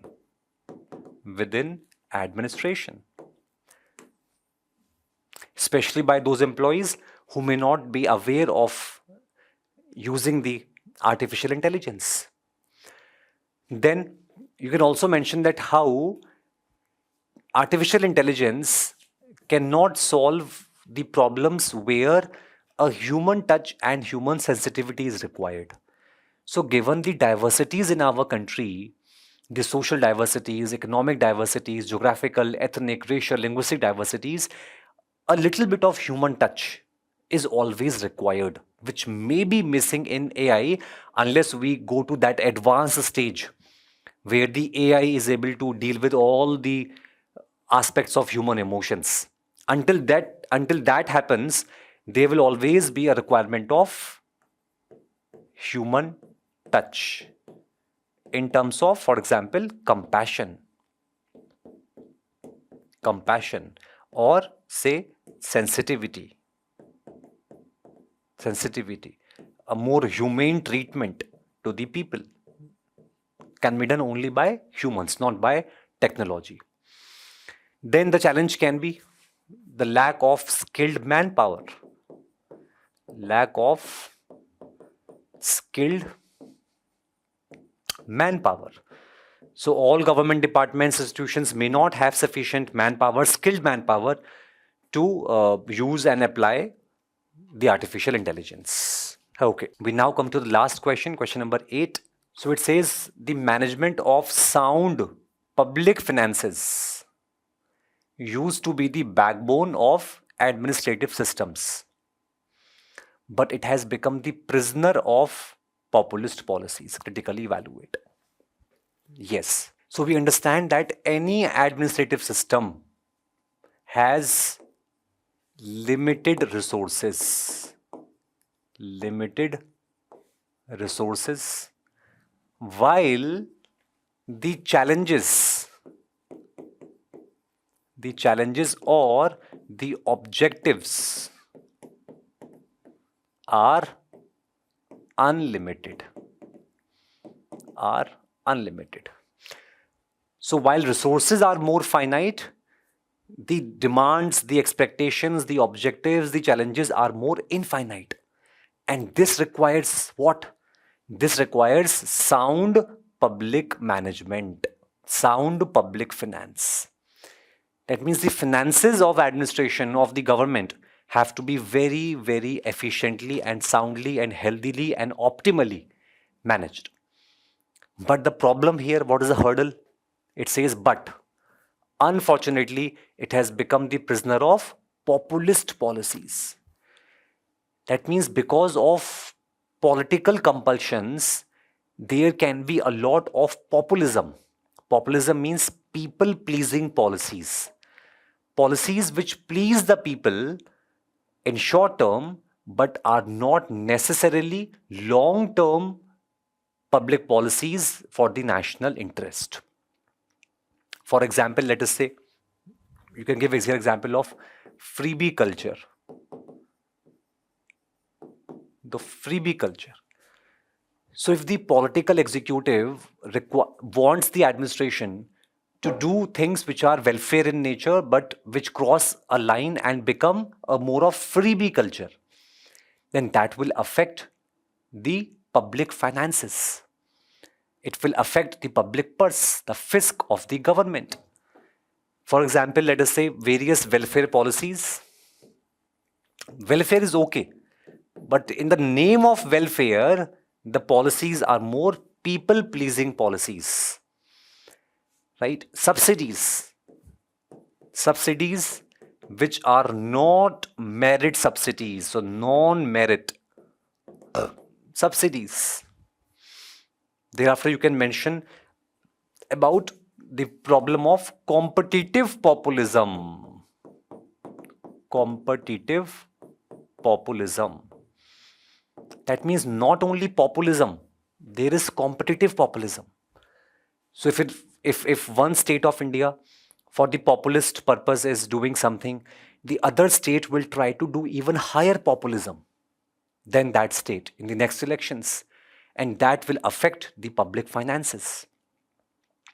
Thereafter, you can mention that how very often low priority programs or low priority policies are preferred. Why? Because they can be more popular among the people. For example, let us say if we talk about education. So the public finances, public money should be spent on what? Let's say if I give you two options. One is spending public money on improving the quality of teachers.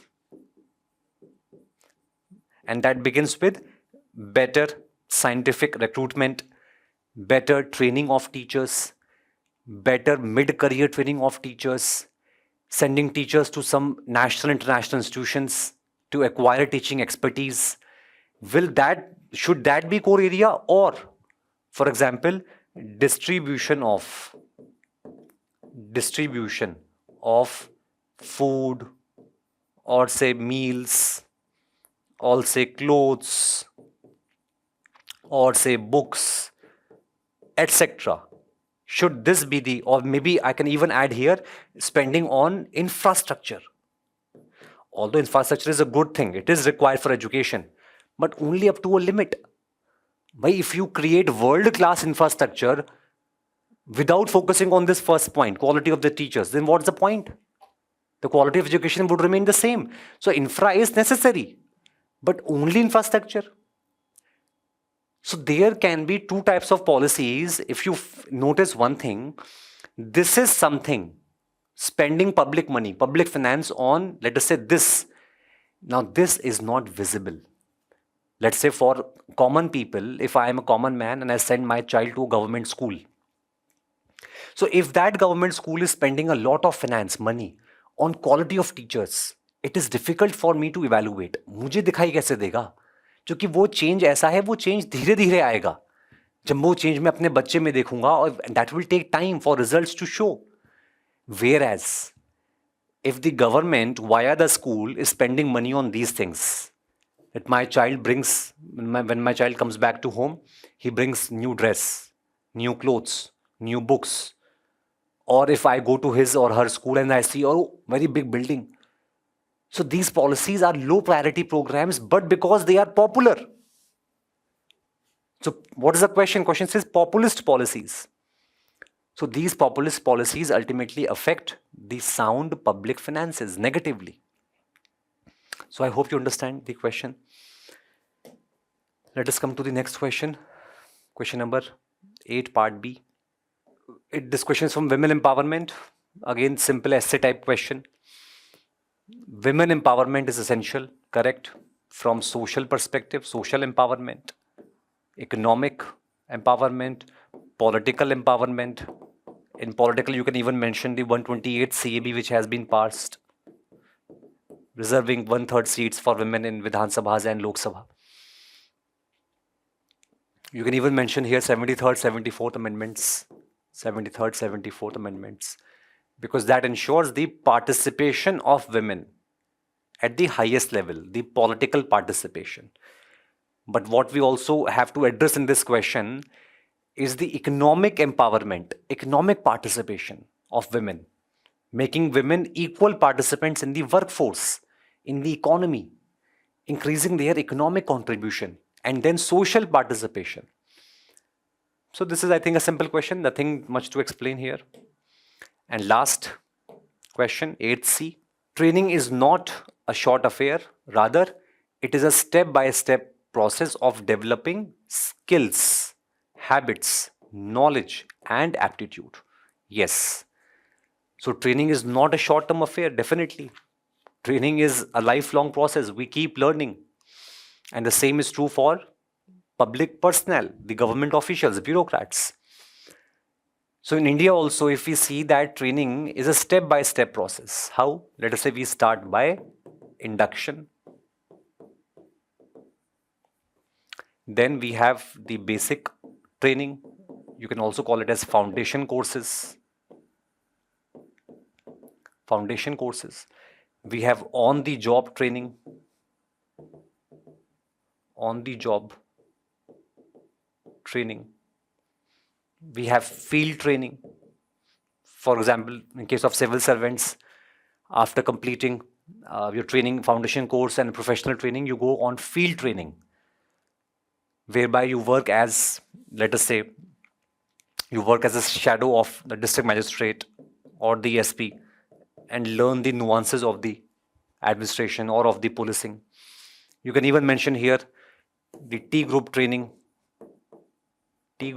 of Chris Agres. Then we have to mention here the mid-career training. Mid-career training.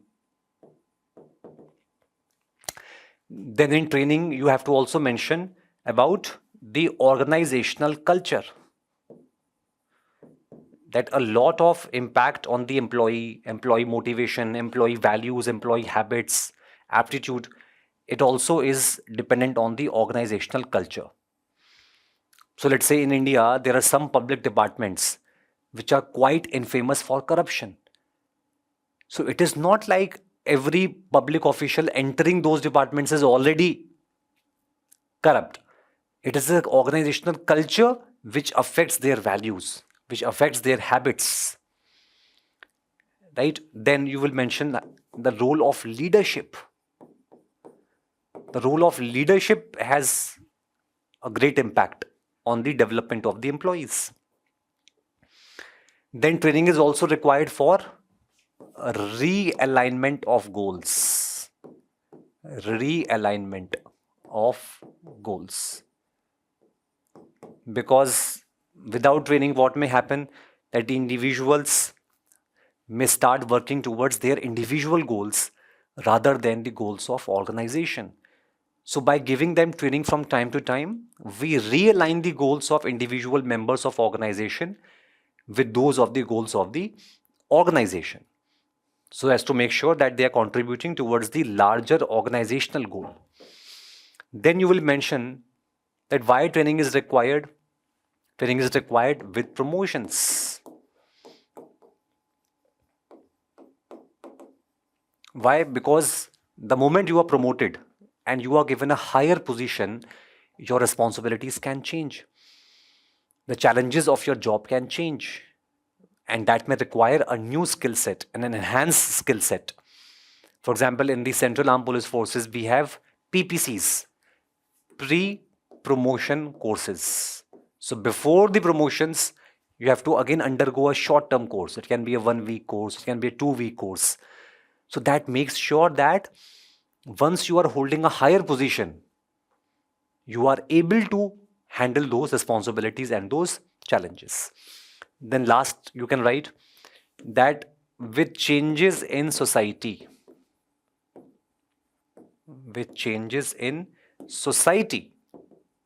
also, we require to train the civil servants. Because if society is changing, society's expectations, the technology used in society, or the cultural changes in society, then to keep pace with those changes, the administrators have to be again given the training. So this was again a simple question. It's not a short-term affair. It's a regular, ongoing process. So I hope this discussion was fruitful and you have made some notes out of this discussion. And I will see you in next class, next video, some other time. Thank you. Take care.